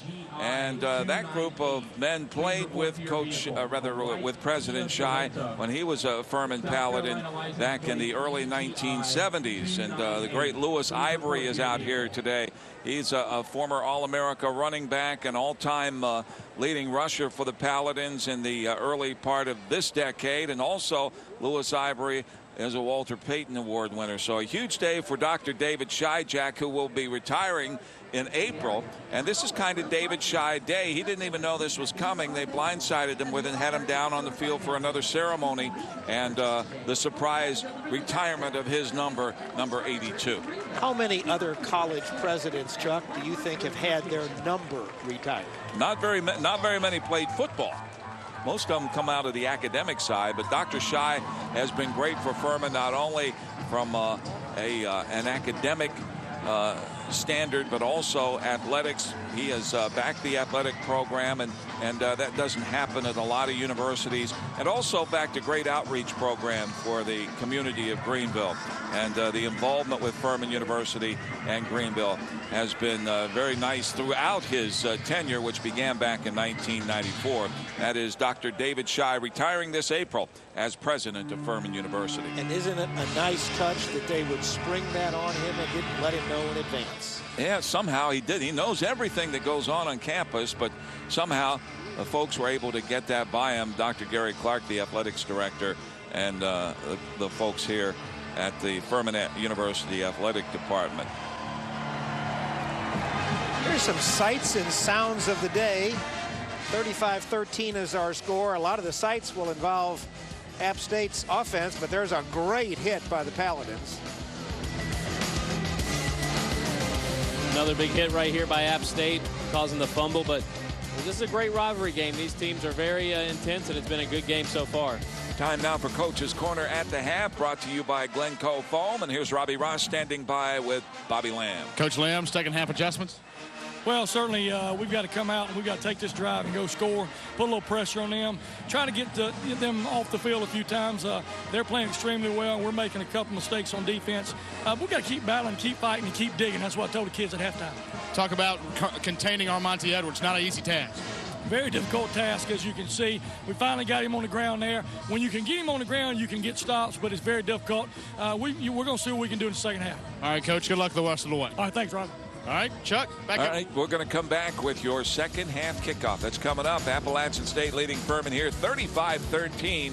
And you're watching Southern Conference football on News 13. Sam Martin has it teed up, ready to kick it off for Appalachian State. Martin is a redshirt freshman from Stars Mill High School, Fayetteville, Georgia, and he'll be kicking it off to Cedric Cunningham and R.J. Webb. Cedric Cunningham has returned 3 kicks today, and he has averaged 26 yards per kickoff return. He's done a fantastic job at that. Unfortunately for Coach Bobby Lamb, he's had too many opportunities. Martin's kick is coming down, and Cunningham at the 1 will bring it back out to the 10, to the 15, to the 20, and he gets stuck pretty good at the 23-yard line. The stop on the play by Mark Mall and Demery Brewer of Appalachian State. Also up off the bottom of the stack, Jeremy Kimbrough. Once we are done here, we're going to have more college football. We'll have a day of college football on WLOS. at 3:30 or as soon as we're done. Wake Forest takes on the University of Miami. That coverage will begin here on ABC 13 as soon as we finish this one up from Paladin Stadium. So Furman has a football first down and 10 yards to go at the 23-yard line. And that is all part of whiteout day, not someone who's feeling poorly. Furman might like to white out the first half and start this baby over. Handoff going to Teso Uha. And Uha gets it across the 25 out to about the 27-yard line. Going to be a gain of about 4 yards on the initial play of the second half. Malcolm Bennett, left side defensive tackle from College Park, Georgia. Banneker High School makes the stop. Bobby Lamb, coming out of halftime, said this drive right here would really be a huge factor in how the second half was going to go for the Paladins. And you want to see what kind of adjustments they made, because they really were struggling there at times on offense to move it up and down the field. So hopefully they'll get something going here. Sorrells from the shotgun, play action, is going to have to throw it away, and I don't know if he was outside the tackle box. The Appalachian State folks don't think so, but no flag thrown, and Furman's going to face third down and 6 yards to go here. Most of the time when the Paladins were effective moving the ball, it was Sorrells under center, not in the shotgun. I'm wondering why it is that they have decided to come out and go out of the shotgun first 2 snaps. I think they run their offense, and you really can't go away from that as you try to get back in this game. You can't just throw in the playbook just yet. Teso Uha motions, and Furman with Sorrells going from an empty backfield, and the pass right over the middle is caught by Adam Mims, and he gets drilled at the 30-yard line by Justin Lloyd, a freshman DB from Charlotte, North Carolina. You see it here. It's just that underneath route. Here comes Mims trying to turn upfield, but Lloyd right there. When you're sitting in a zone rather than playing man or another form of coverage, it's really hard to run that underneath route because there's a guy sitting there waiting on you when you catch the football. So the Paladins 3 and out here as Trent Hawk comes on to punt it away. Hawk has punted twice today for a 38-yard per punt average. Traveras Cadet, the backup quarterback for Appalachian State, deep to receive. This is a line drive, and this is returnable. Cadet will let it bounce, picks it up, makes a couple of steps, and returns it about 7 yards to the 32-yard line, where the tackle on the play is made by Dustin Gordine, the backup cornerback for Furman. Well, certainly not the utilization that Furman wanted to have on their opening drive of the second half, but their defense did shut down App State there with a huge sack at the end of the game, or at the end of the first half there by Sean Van Rensburg. So hopefully they can come out here again and get a little more pressure on Armani Edwards. You get him on the ground or you get him under pressure and you have a chance to stop him. Edwards from the gun on 1st and 10 from the 32-yard line.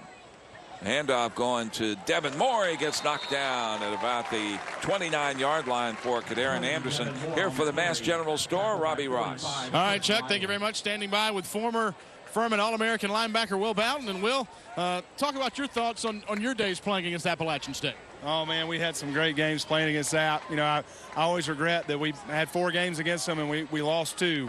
Lost 2. And it always seemed like the home team won because App State, you know, Boone is such a tough place to play, but we're getting the short end of the stick today. And, of course, the last game you played in as a Paladin was in the national championship game. Talk about your thoughts there. Don't bring up bad. I mean, the one thing that the reason I can stomach losing the national championship is beating Georgia Southern the game before in the national semifinal. But it was a tough game against Montana, but a lot of fun. Of course, your career wrapped up in 2001 as an All-American linebacker. Thanks for stopping by. Oh, thanks, Robbie. Good to see you. You too. Back to you, Chuck. Yeah, Will Bowden has lost a little weight since his playing days. Here's Edwards firing a slant intended for Coco Hillary after a completion to Matt Klein. Got Appalachian State a first down out at the 43-yard line. The coverage there by Kadarian Anderson will bring up 2nd down and 10 yards to go. That's Coco Hillary. Hillary has been playing a long time for Coach Jerry Moore, 5'10", 190. He's only a junior from Edgefield, South Carolina, and Strom Thurmond High School. Wideouts go either side, and again a shotgun package with 2 setbacks this time for Armani Edwards. They play action. He's going to throw for the bundle, has Klein down there, caught, and it's inside the 15-yard line at about the 13. A nice grab by Matt Klein. He caught that one on his fingertips. That could be your Gosnell Chapman Vision Center's eye-opener of the game. What a catch. Well, hopefully we get a replay of it coming up right here. You see it, Armani Edwards just dropping back. See, Klein is going to run right down the seam right there, right down the hash, and that's a perfect throw. I mean, you can't throw that any better if you have to. Out fingertip, there right on his fingertips. Got that stick-em right there. Boom, big catch. 8 receptions now for 122 yards. For Matt Klein. And a handoff this time going to Cedric Baker, running back. Justin Brown, that's Baker's first carry of the day. And Justin Brown makes a stop. Let's see where they mark. They're going to mark it at 13. There was no gain on that play. So second down and 10 yards to go. You see Devin Baker depart. And this time Armani Edwards will go with an empty backfield out of the shotgun. They send 4 receivers over on the right side and 1 over on the left. And looking that way is Armani Edwards. He fires, and the pass knocked away by Ryan Steed. Good play by Steed, but there is a flag down. Perhaps Steed had that left arm on the back of the intended receiver there, Brian Quick. Yeah, it's going to be a iffy play right there. He might have got there just a little bit too early. It looked like a good play from up here, but on the defense, we're going to call it on ball being Ryan placed Steed at right the spot of the foul. Automatic first down.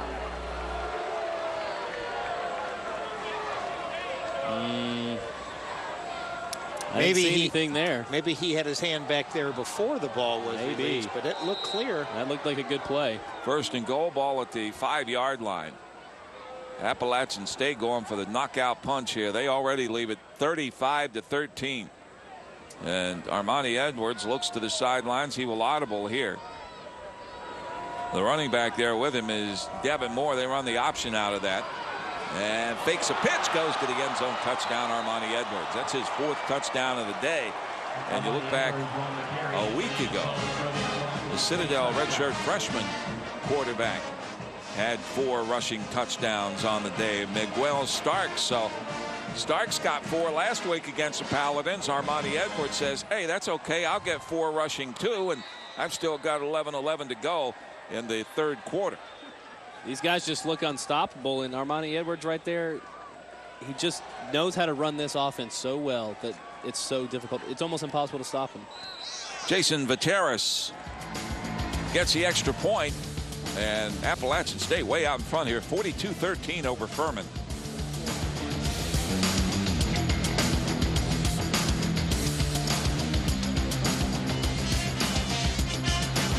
I'm Chuck Huston along with Jack Connors, Corey Stewart. Here is your game-changing moment brought to you by Tennessee Stone.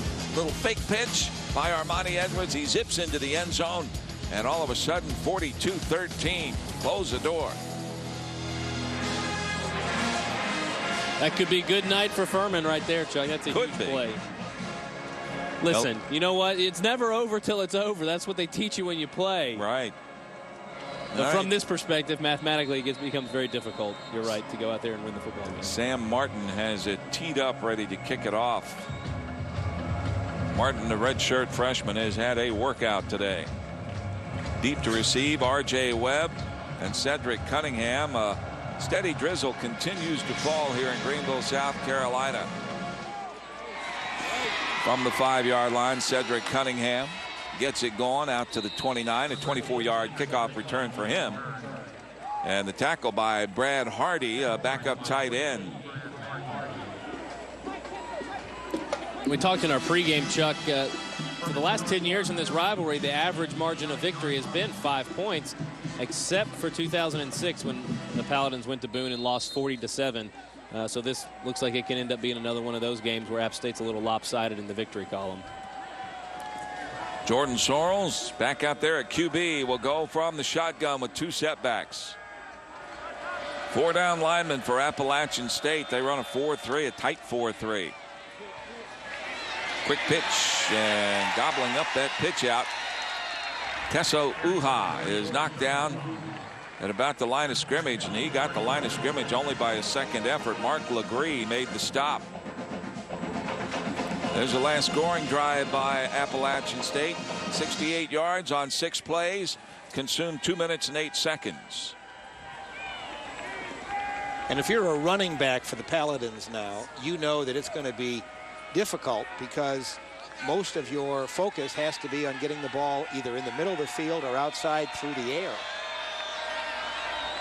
Mims motions over on the right side. Play action and rolling to the right. And that pass low and outside intended for Mims. Incomplete. So it brings up 3rd down and 10. Ball, a correction, 3rd down and 11 yards to go. Ball at the 28-yard line, Jack. App State is now playing a 2-deep zone. They basically have 2 center fielders out there. And what they want to do is give you anything in the middle of the field if you want to run a pattern in there. But they're not going to give you anything deep in the middle, and they're not going to give you anything on the sidelines. That was very good pass defense by App State, and there wasn't much Sorrells could do with that, although the pass was off target. On 3rd down and 11. Jordan Sorrells steps up, fires down the middle, has a man out there, caught by Mims. Adam Mims will go to the house. Touchdown, Furman. It's 42-19. That's a 72-yard strike for the Paladins. And all of a sudden, Furman climbs back into this one, at least marginally, by closing the gap here to 42-19. If you're going to climb a mountain, you got to do it one step at a time. Right here, Jordan Sorrells. This is a good play action. A little bit of the pump fake right there. Got the safeties, and Mims just ran straight down the field, and then right there turns on the burners. 5, 4, 3, 2. Not going to get him. Touchdown. So on to try the point after. Nat Cesare, and Cesare knocks it through. So 10:07 left in the 3rd. Appalachian State 42, Furman 20. And you're watching college football on News 13. So Jordan Sorrells for the Paladins strikes on a 72-yard touchdown pass. That gives him 165 yards through the air today. And he closes the gap some, 42-20. It's a 3-score game, Corey. Well, right there, Jordan Sorrells creeping back. He only needed, I believe it was 171 yards today. 134 to reach all-time passing leader in Furman football history, surpassing Ingle Martin, who played here 2004-2005. Yeah, on the Furman career total offense list, he is now 2nd behind Martin as he passes Frankie DeBus. Devin Radford. Coco Hillary on the return takes it out across the 45 to about the 46-yard line. So great field position. Watch this again. Nice touch on this pass from Jordan Sorrells. You talk about touch right there. That's an easy play to overthrow right there on the receiver. You rush your throw. You know you're going to get hit, but Jordan Sorrells hangs in there and puts it on the money. And the senior from Greenville High School staying at home for his college career, and obviously he's now in the record book. Yeah, that's his 35th touchdown pass all time. That's 2nd behind Ingle Martin. Ingle Martin came in here and set all these records in 2 seasons, 2004, 2005. Then he went on to be drafted by the Green Bay Packers and now plays for New York in the UFL. That brand new football league. Versus right there. He's done a great job. Ingle's a great guy, one of the best athletes I had the great opportunity to share the field with, and just an all-around great guy. Yeah, you were his offensive center. I was his money man. Big Money Stewart, that's what they called me. No, I'm just making up names for myself now, Chuck. Well, you got to help me. It's getting late here. Armani Edwards fires pass complete to the tight end. That's Ben Jordan, his 2nd catch of the day. He gets knocked down at the 37-yard line. Here's Furman's scoring drive. 71 yards on 3 plays. Now they lost a yard, so that touchdown pass officially goes for 72 yards. Tesso Uha on that little sweep lost a yard. It was 3rd and 11 when Sorrells uncorked that touchdown pass, and that was a 72-yarder.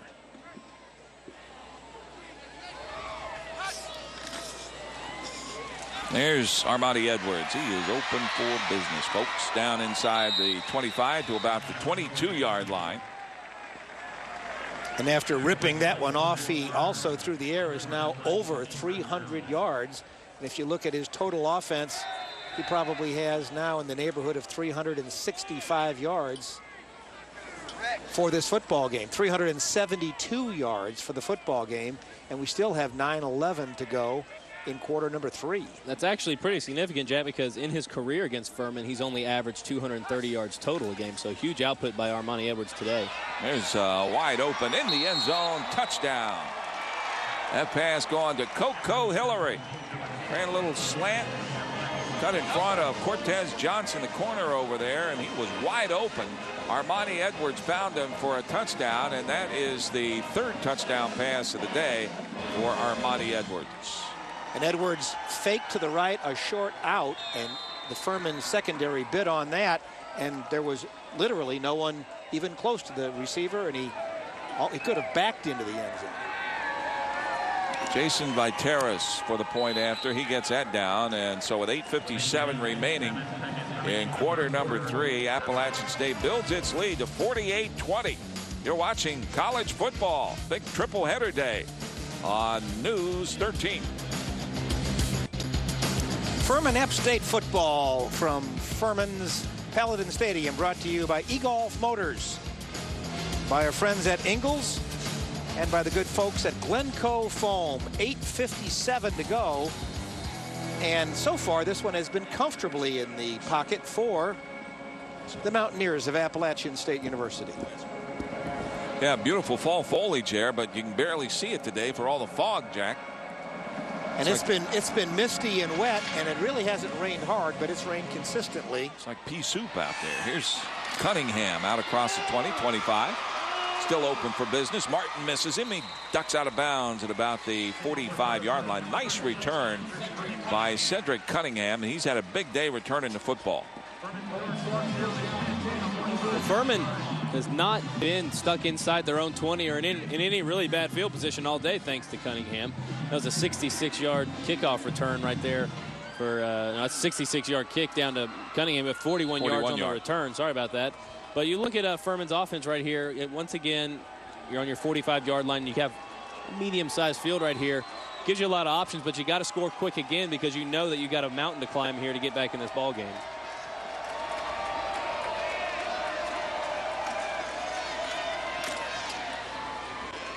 Furman has Chris Forcier in the game now at quarterback, and he hands it off.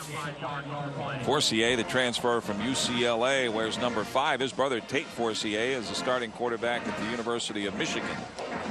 Jerry Moore is now in his 22nd game against Furman, and they have never scored more points than they have today. The previous high was 40, that in 2006, and the Mountaineers have 49.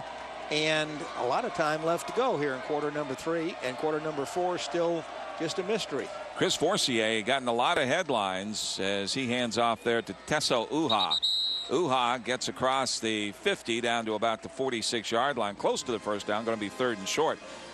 As you see the scoring drive for Appalachian State on that last touchdown, 25-yard touchdown reception for Hillary. But Forcier has 4.38 speed. And he's been learning the Furman offense for a number of weeks. Last played against Western Carolina a few weeks ago. And so he's getting an opportunity here now with Furman down by a bunch. But it'll be interesting to see how Chris Forcier plays.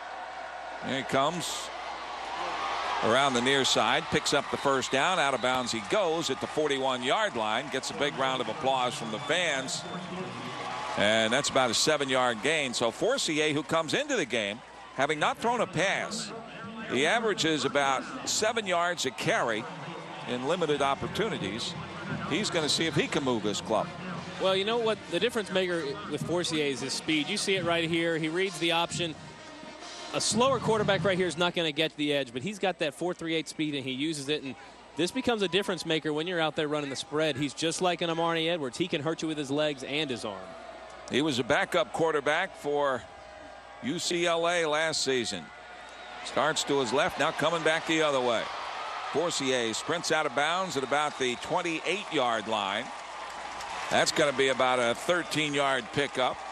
And Furman's got another first down. Well, you see right here, Forcier, I can't tell if this was a design play or not. It looks like a broken play. He wanted to throw it, and he just saw at the backside there was no one there, so he tucked it and ran. And a little saying high five in your face, California style right there. From San Diego, California, went to St. Augustine High School.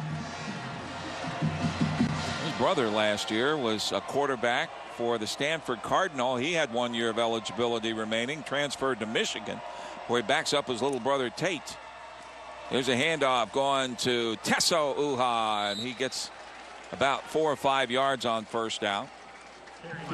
The end of the run, the tailback for Furman was doing a kind of a reverse upside down low crawl as he was seeing if he could make the officials believe that he really wasn't down. So he was down right there, but he keeps going backwards, backwards, backwards, and he says, "How about that, ref?" No, it's NFL. They didn't touch me. I keep going. That was a backward crab crawl, I think. You don't see that usually in a football game, but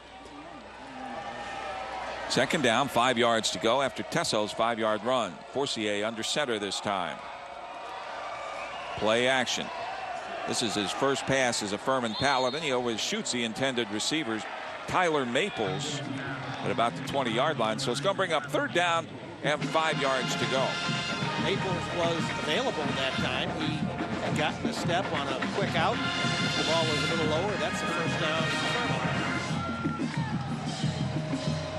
You see the rain coming down harder here, and for a guy like Forcier who hasn't taken a lot of snaps this year before this drive, 7 plays total overall, got to be very careful getting the snap in exchange from center with a wet ball when you haven't had a lot of game time experience. But you see him out there, he looks like he's happy to be out there finally playing. Third down 5. He's going to run the quarterback draw, and here's Forcier at the 20, at the 15, at the 10, spins, touchdown Furman. Chris Forcier goes 25 yards. Where's he been? Why has he been on the bench? That guy can move right there. So it's 49-24. When we look at the replay, it's going to look like some of this was in slow motion. Yeah. Right there, and then he backs and goes forward and turns around and eventually gets in the end zone and says, "How about that, coach?" Great job by Chris Truss, his tight end, throwing the key block down there, going into the end zone. And I don't think that will be the last time Chris Forcier scored a touchdown as a Paladin. Matt Cesare adds a point after. Appalachian leading Furman here 49-27 with 5:33 remaining in the third.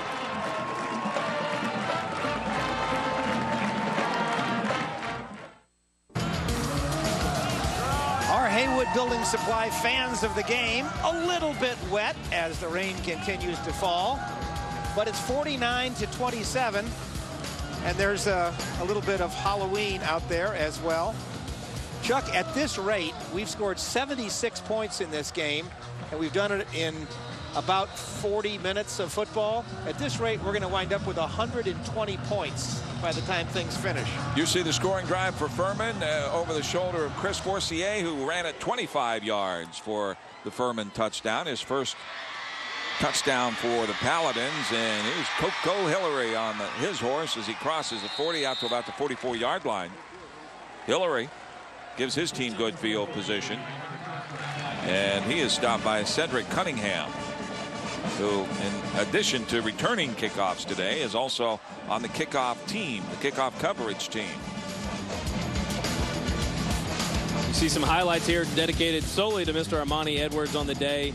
Been Mr. Everything. 6 touchdowns total for him today, running and throwing the football.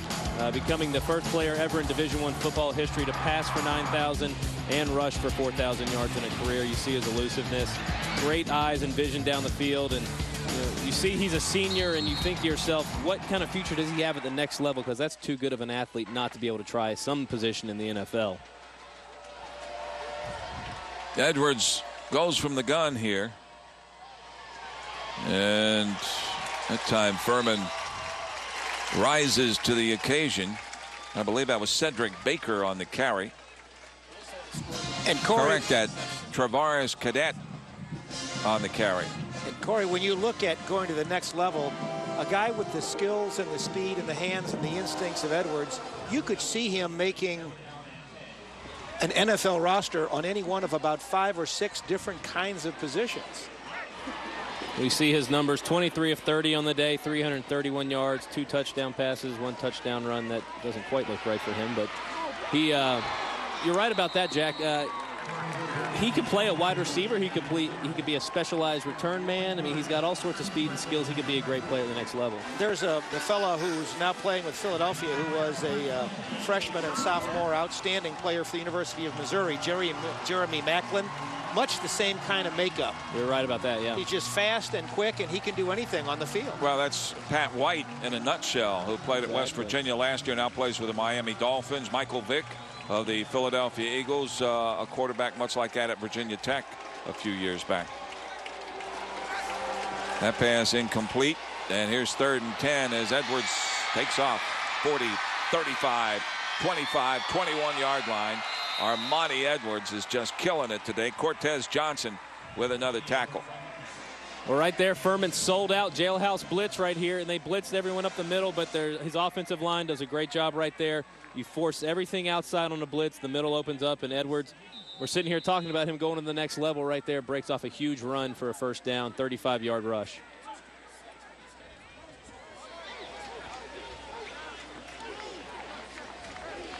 (49-27) Furman down by 22, but Appalachian State threatening again. Here's a quick pass. Coco Hillary incomplete as he trapped that one at the 15-yard line. Brings up 2nd and 10. Ball is at the 20-yard line. And you have to wonder if Jerry Moore is giving some thought to letting his sophomore quarterback, Travaris Cadet, in there. He played the first game of the season because Armani Edwards had a 35-stitch injury in his foot from a lawn mowing accident. And Cadet played very well in the first game. I'll tell you something. Armani Edwards has been the lawnmower today. He has mowed the Paladins down. There's a quick pass over the middle to the tight end. 3rd catch of the day for Ben Jordan. His 8th of the season. Max Lerner makes a stop at about the 11-yard line. Will be 3rd and short here.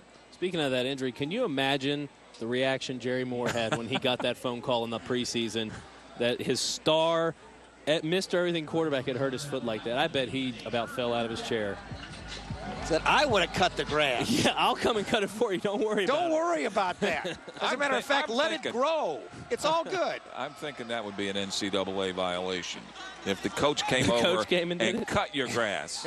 I think that's in that borderline area. It's a gray area. Here's Edwards once again. That's a first down, and 1 yard more as he is upended at the 9-yard line. It's going to be first down and goal. Rick Furman, the strong side linebacker, was in there for the Paladins. Furman, 6'2", 207, a sophomore from Greenville. Went to Christ Church, and yes, indeed, his ancestors were the founders of Furman University, way back in 1826. Dr. Richard Furman, the founder. Yeah, Furman actually located in Edgefield, South Carolina for the first 40 or so years of existence, and then moved here shortly before the Civil War, moved to Greenville down on the banks of the Reedy River. Here's Edwards once again. Flag flies. We had movement in there. Illegal motion coming up. False start on the offense, number 76. 5-yard penalty, still first down. They call that against Anthony Wilson. So a 5-yard walk-off will put it back at the 14-yard line, where it's first and goal all over again. For that big run by Armani Edwards, which was a 3rd down play, you really had a chance there to sit and think about Furman having a shot to really get back in this game with the way that Chris Forcier moved the ball down the field. But right here, if App State scores, we're back to where we were to begin with. Straight drop Edwards.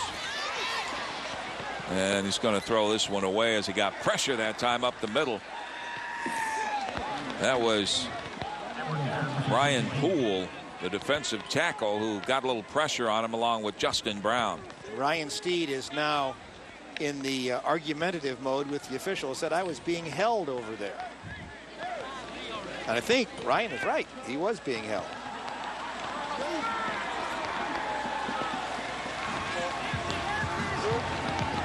The rain starts to pick up a little bit more here.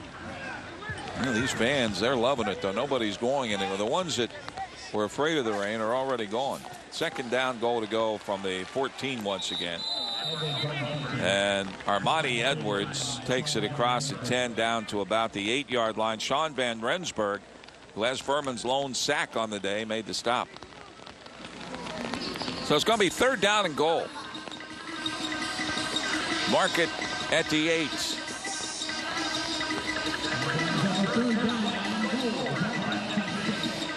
Jerry Moore takes out his running back, Devin Moore. Empty backfield here for Edwards. They've got 3 over on the right side and 2 on the left. Excuse me, Moore is still in there. He's in the slot on the left side. And here's Edwards. Running for his life. Runs away from Keg. And now the ball thrown incomplete. Ryan Steed had the coverage as they tried to get it to Devin Moore. And Armani Edwards a little freelancing there. And it's going to be 4th down. That was a great job on your defensive secondary's part, though. He had about an hour and a half to throw that. Well, you see him scrambling around back there. A lot of times in the secondary, everyone will break down, get off their assignments, leave their receivers, and then someone will come open. But great job by Steed, Lerner back there. They all hung with their guys. And now kicking this here in the rain is not an easy task. A 25-yard field goal attempt is good by Jason Vatera. So he's 1 for 2 on the day and 7 for 12 on the season. And Appalachian State extends its lead to 52-27. Don't forget, coming up following this game on ABC 13, it will be the Miami Hurricanes, Wake Forest Demon Deacons up in Winston-Salem. A huge ACC game, especially for the Hurricanes. We may be joining that one late because there's been so much offense. We're now at 79 points, and we still have 16 minutes and 29 seconds to go in this one. Well, with the way these guys are scoring points back and forth so quick, it's not outlandish to think that Furman could put together, 2 or 3 here quick scores and get right back in this game. But probably one of the keys to that is going to be some turnovers.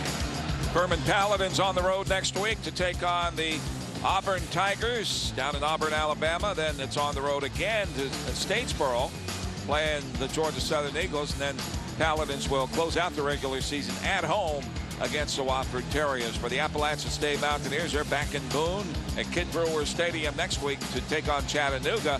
And then the big one in the Southern Conference, a visit to the Elon Phoenix on the 14th of November, and then the closeout against arch rival Western Carolina.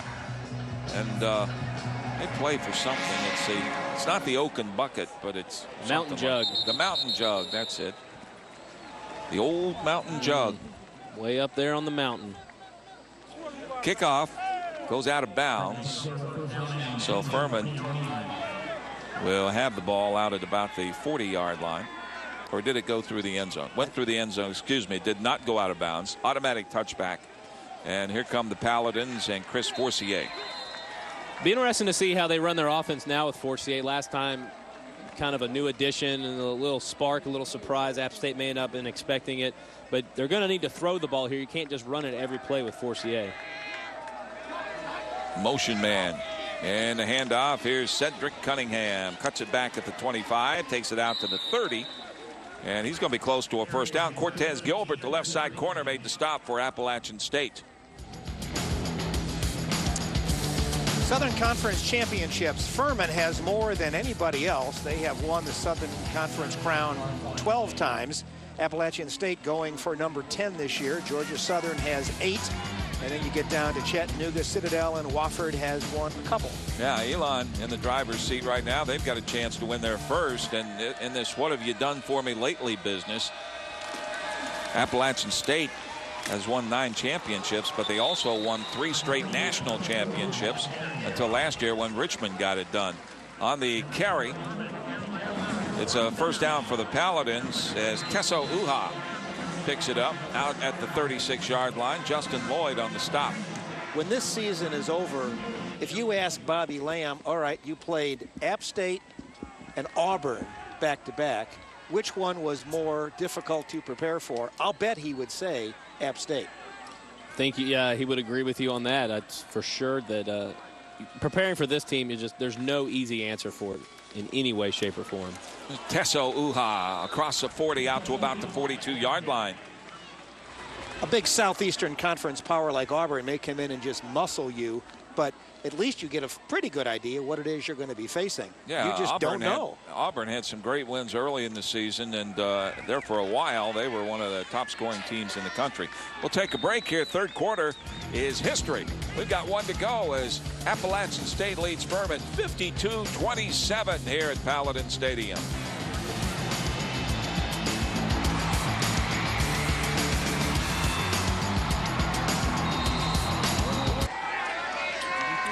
I'm Chuck Hushin, along with Jack Connors, Corey Stewart, Robbie Ross on the sidelines today for the Mass General Store.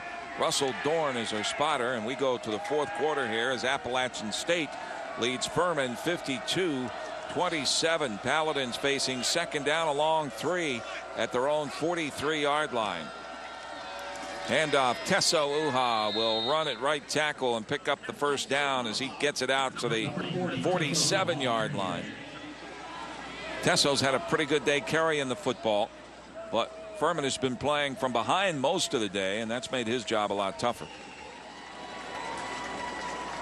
Furman right now moving the ball, and it just seems with Forcier in the offense right now that they're clicking a little bit differently. They're moving with a little different tempo, and you see they're getting big yardage here on their running plays. Tesso Uha right there, another big first down, and Furman moving the ball, trying to score points again.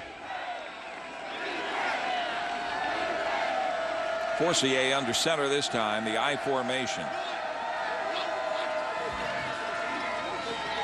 Jerry Williams in there at QB now, and there's a pass. It's into and out of the hands of the intended receiver, Adam Mims, at the 35-yard line of the Mountaineers. So that incompletion will bring up second down and 10 yards to go. Good defensive play that time by Mark Legree. He wears number 13. You see him, the safety man from Columbus, Georgia. Went to Pacelli High School. Some nice play action fake right there by Chris Forcier, and on the throw it was very accurate, but it is just pouring down rain here. Now it was a light mist earlier, but now it's a pretty steady rain, makes it really hard to catch the football. Forcier from the gun will run it to the strong side, and he is going to get decked. Ball goes out of bounds after the fumble at the 45-yard line. He may have lost a yard on that. Dominic McDuffie makes a stop. Here's a Metaslim special teams play of the game, and that was an outstanding return right there, moving first up the middle and then kind of quickly sliding to his right, and then another outstanding play here, a long touchdown pass.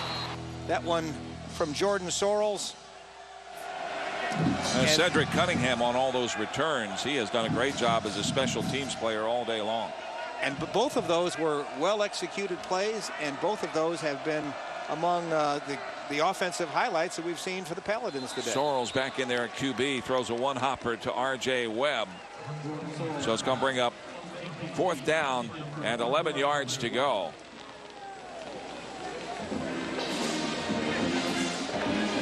And Furman will punt it.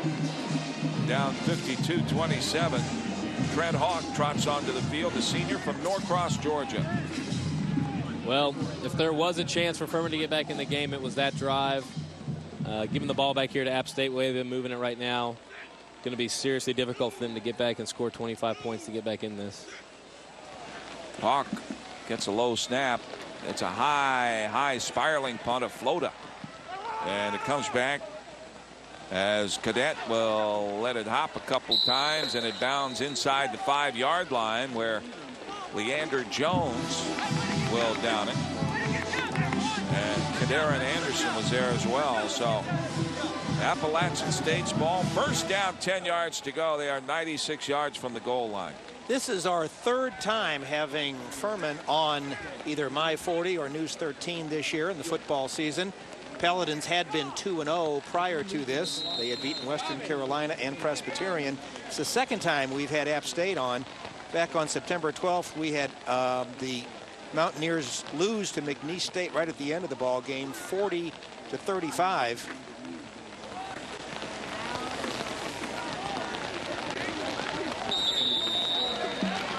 First down and 10. Ball is kept by Travaris Cadet.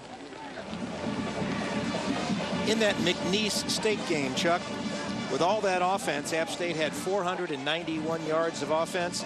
They just hit 495 today. Sherman Holt is in the game now, Jack, as the offensive center. And Travaris Cadet, the backup QB, is in there. He's from Miami, Florida. And the heir apparent to Armani Edwards. Cadet, 6'1", 210, a sophomore from Miami. Furman saw him last year. Edwards knocked out of the game in Boone because of injury. Cadet came in and played pretty well. Here he is again. And he splits a couple of defenders. Flag is down. This one's going to come back as Cadet is down as well at the 23-yard line, tackled by Kadarian Anderson. Time now for your Gosnell Chapman Vision Center's eye-opener of the game. What a catch it was. Nice throw, nice catch. And Cedric Cunningham goes the distance. 72-yard touchdown pass. And let me correct that. Adam Mims rather than Cunningham on the reception. The penalty is holding. It backs it up to the 5-yard line. So Appalachian State will play second down again. It'll be second down and 10 yards to go.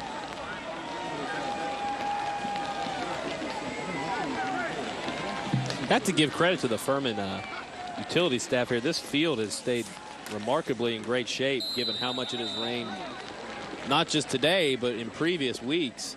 Looking at the field out there, it still looks like it's holding up very well.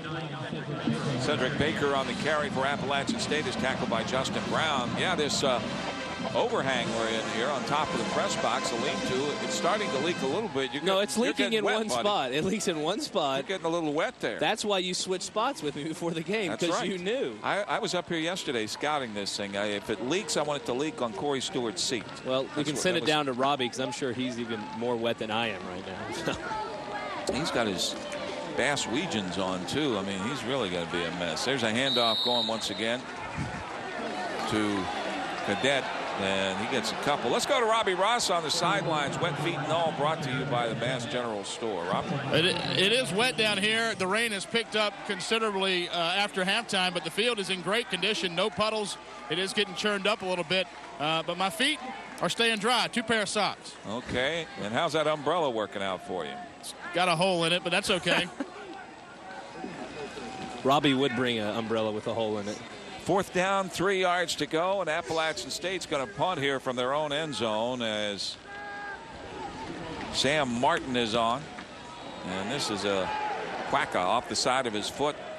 Gets a nice roll, though, and it's picked up by R.J. Webb. Webb eludes 3 tacklers, trying to turn the corner at the 50, at the 45. R.J. Webb out of bounds, far sideline. Great return by R.J. Webb. That could have been our special teams play of the game right there. That was unbelievable. That was making something out of nothing, because that's what he had. The ball, as you said, a quacker, kind of bounced 2 or 3 times before it got to him. The coverage was right in his face. But you know, when you see that a lot of times now, especially with these speed returners we've got going on special teams, when the ball's just bouncing around like that, RJ just picks it up and improvises. But everyone on the coverage team kind of laid lax right there. Furman's return guys never gave up on their blocks. And R.J. Webb, who's had a great career here at Furman, makes a lot of what you said, Jack, something out of nothing, and puts Furman in good scoring position. And really no one tackled him. He just lost his balance after making the last cut and ran out of bounds. Forcier is in the game at quarterback once again. Hands to Tesso Uha, who takes it across the 30 down to about the 27-yard line. A gain of about 4 yards. Justin Lloyd makes a stop. You got to feel good for R.J. Webb as well. The last 2 seasons, very early in the season, in 2007, 2008, he suffered debilitating knee injuries that ended the season for him. He's back now, got a medical red shirt as a 5th-year senior, and he's having a pretty good year for Coach Bobby Lamb. No, you're right about that, Chuck. Coming into this game today, R.J. Webb was one of the leading receivers on the team, and you know, it's always good to see guys come back from injury and be able to play a game that they love. Sometimes those can injure careers. Here's Forcier on the keeper, and he gets knocked down at about the 30 by Mark Legree, the safety man. Legree played that very nicely, played off the blocker and got the tackle on Forcier. That was a loss of about 5 yards. Going to bring up 3rd down and 9 yards to go. Watch this. Well, this is what they're going to have to work on with Forcier going into next year. Is you can threaten with the run all you want, but you got to be able to throw the ball occasionally to make that defensive secondary commit to defending the pass first, run second. And when they're able to run up knowing you can't throw it, it makes it, no matter how fast you are, you can't get away from all 11 guys. And if you're going to do the option, you have to at least have some gesture towards a running back. Forcier starts to roll left, drops the football. Uha picks it up, and he's got a wide open field over on the right side.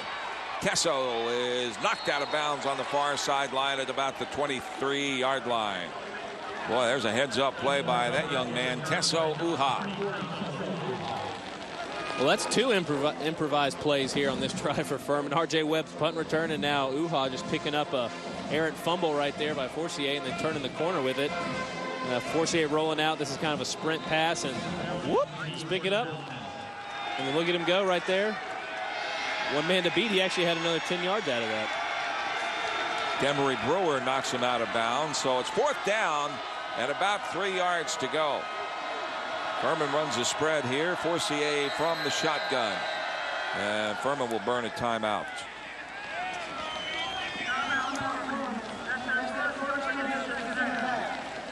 Should this score stand up, Appalachian State will win for the first time ever in back-to-back trips to Greenville, South Carolina. Furman actually leads this all-time series, which began back in 1971, 21-15. There have been 3 ties, but recently Appalachian State has owned the Paladins. They've won 6 of the last 7 and 10 of the last 12, and for the first time ever will win back-to-back games here at Paladin Stadium in Greenville. But it's not like the Paladins are being picked on, because App State's pretty much owned everybody. Yeah, you're right about that. But Furman's a very proud program. They have a lot of tradition here, and they don't like losing to anybody for consecutive years after years. And, you know, this is turning out to be a season that Furman's got. They've shown a lot of things. They've got a lot of youth on defense. You see some of the talent here with Forcier. So a lot of opportunities coming up on the horizon. 52-27 is our score, and if you'd like a copy of this one, send $20 to WMYA or WLOS Sports, 110 Technology Drive, Asheville, North Carolina, 28803. Forcier on 4th down here. And the handoff going to Uha, and Furman, I don't think, got it. They needed to make the 26. They got about the 26.5. As Jabari Fletcher, the right side defensive end, makes the stop.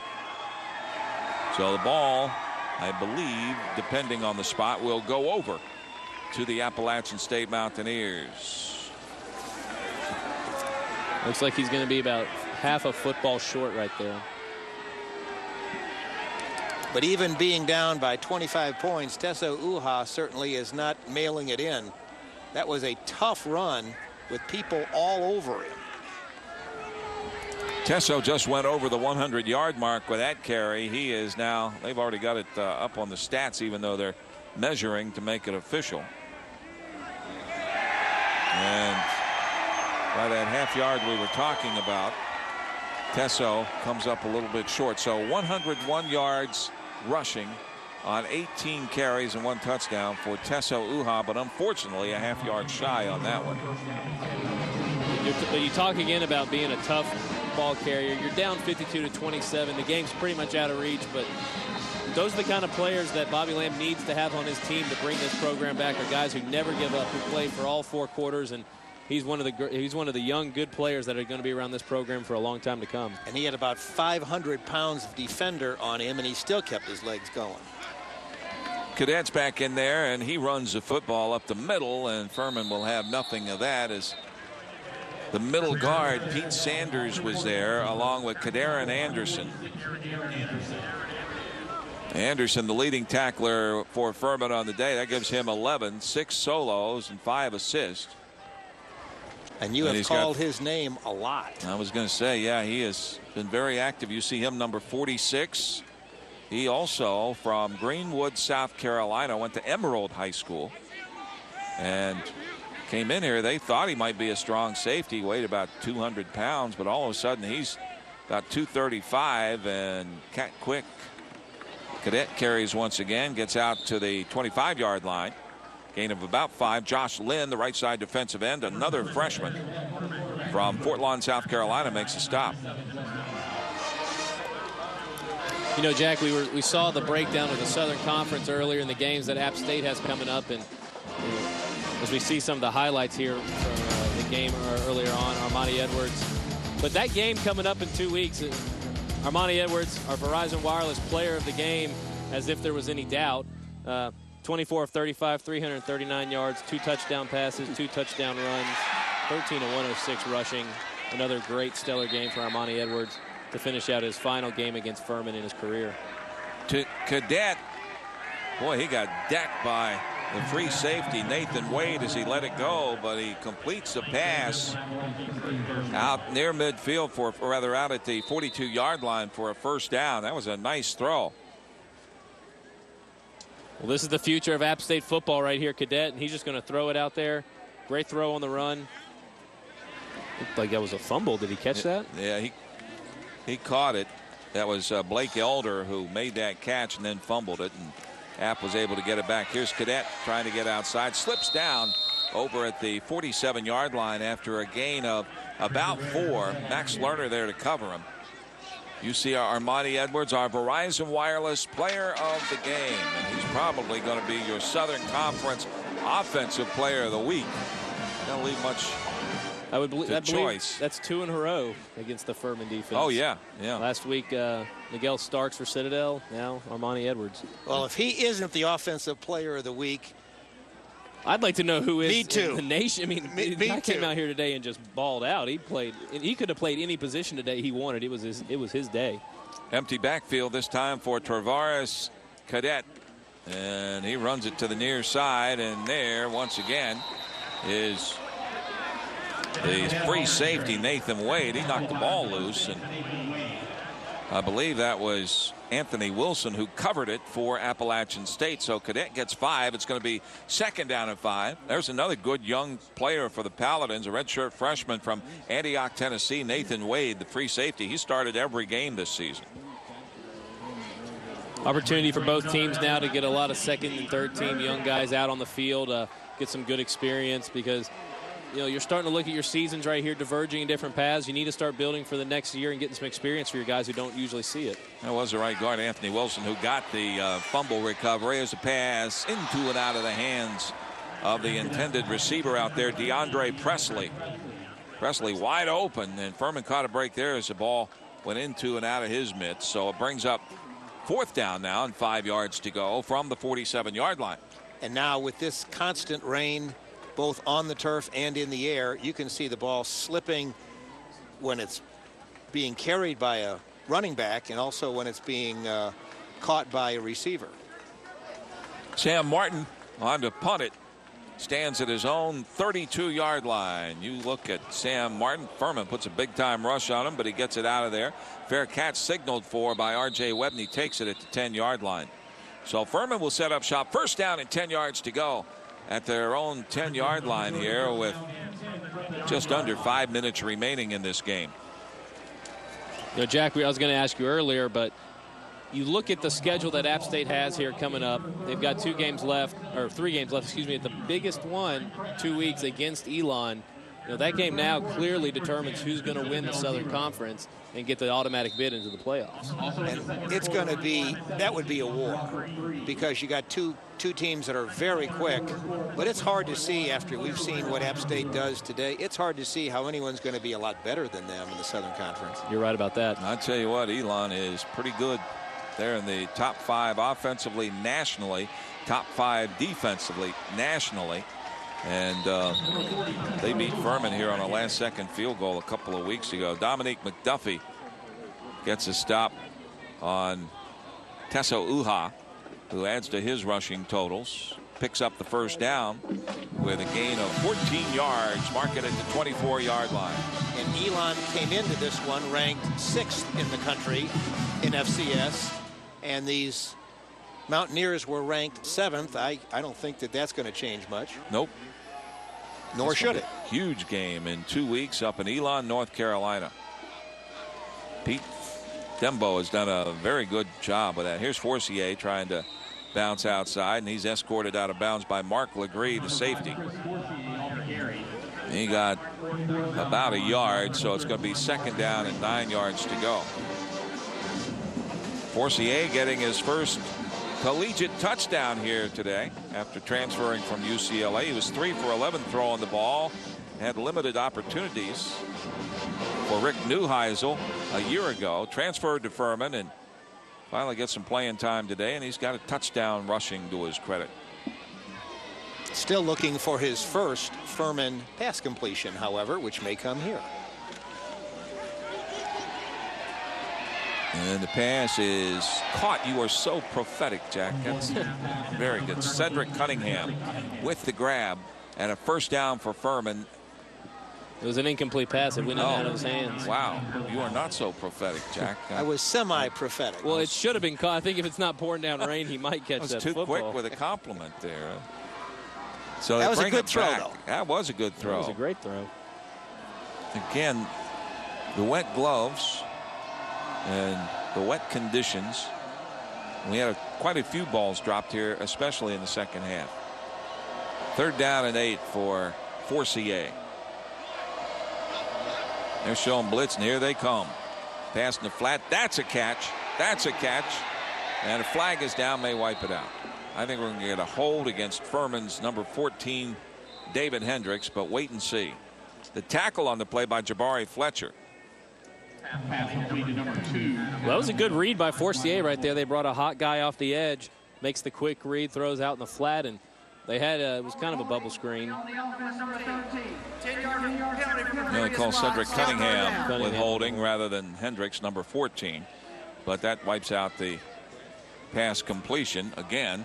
This may be a vast conspiracy to keep Forcier from getting a reception. He's not allowed to have a completion. Oh, terrible. So Appalachian State will take the penalty. They'll walk it off back to the 15-yard line, where it's going to be 3rd down and 19. I would imagine that Bobby Lamb would like to see Forcier. They know he can run the ball. They'd like to see him throw perhaps a number of different kinds of routes in game conditions and just see how he does. That's a big key, in game positions, because he takes a lot of snaps during practice and completes a lot of passes. And I think he misread that one. That was toward the back of. He just missed Uha on that throw. Incomplete. But that was more toward the back of the center. Spisak, who was out there blocking for him. There's nothing wrong with throwing the football to the center. It's just illegal. Yeah. But they're going to change that rule one of these days and let you be eligible. You know, you play center for a reason, because you have no hands. No, because you're the best athlete on the field. Oh, I understand. You know, they just don't give us the lower numbers. The light comes on. The light. Trent Hawk standing at his 1-yard line. There's a one-hopper, and he gets it out of there. It's a wobbly punt that bounces out of bounds at the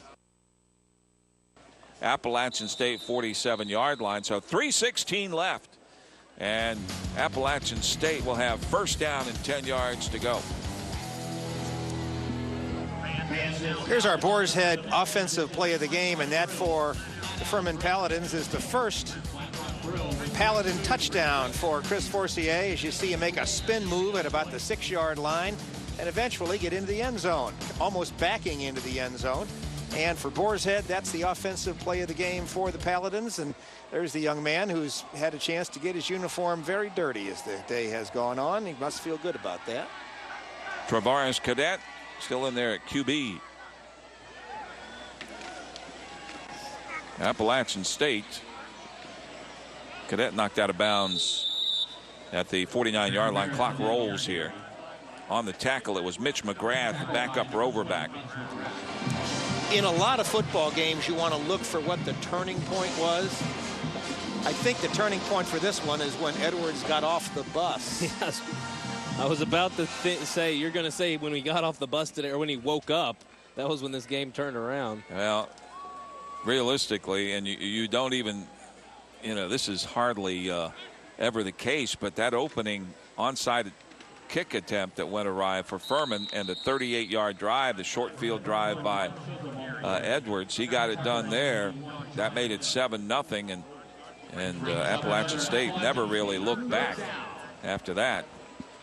But it's hardly ever that the first play of the game is a turning point.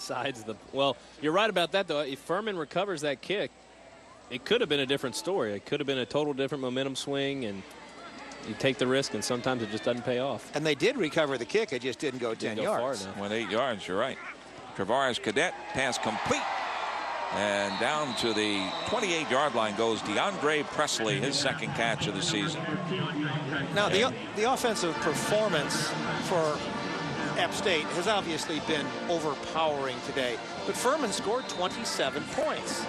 27 points, pretty good offensive production. That's just about what they're averaging. They gave up 52.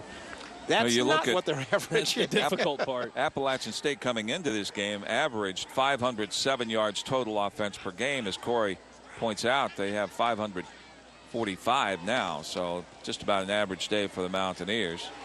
On the carry, it's Cedric Baker as he gets it inside the 20 at about the 19-yard line, tackled by Dustin Gordine, a cornerback. And that's what's amazing about this App State offense and just how proficient it is we casually say their average is 500 or they've had 600 plus in the last 3 games.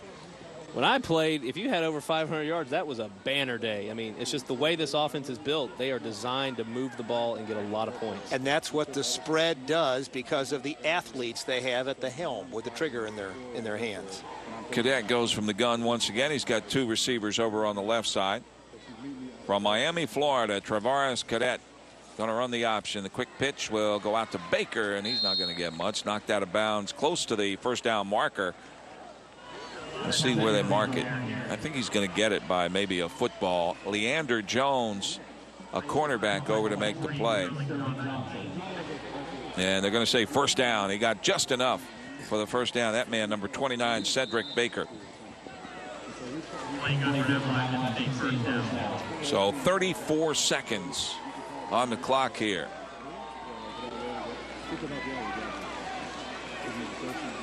And we'll see if Appalachian, they're going to have to run one more play anyway. Give it off to Baker. He goes into the middle, still dancing around, gets thrown down. And that's going to do it. The final seconds will tick away. For the first time ever, Appalachian State comes to Greenville. And here's our defensive play of the game. And that was an early interception. That was one of the things that turned things around, unfortunately, for the Paladins. But it was very good for these Mountaineers.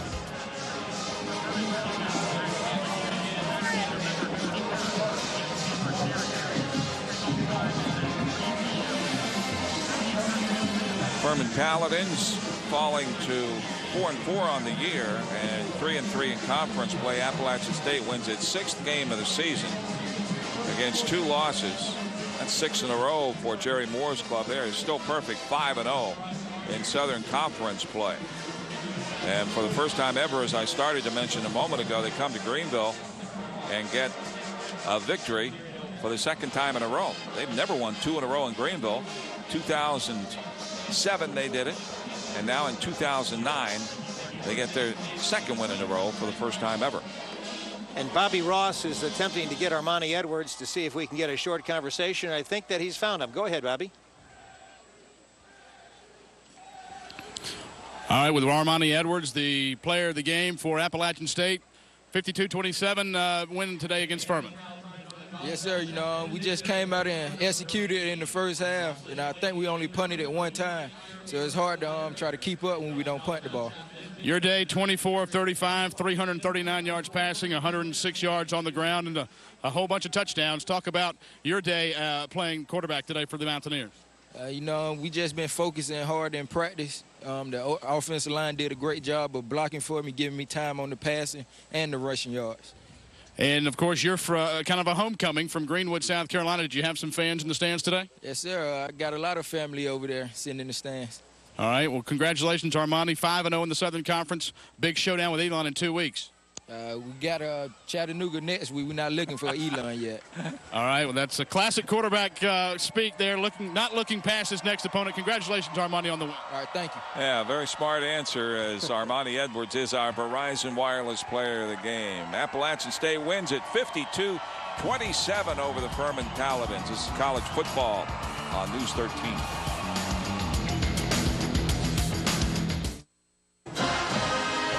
Furman Paladins, Appalachian State Mountaineers renewing their series that began back in 1971, and Appalachian finds a way to win today, taking advantage of a couple of big turnovers early to defeat the Furman Paladins here 52-27.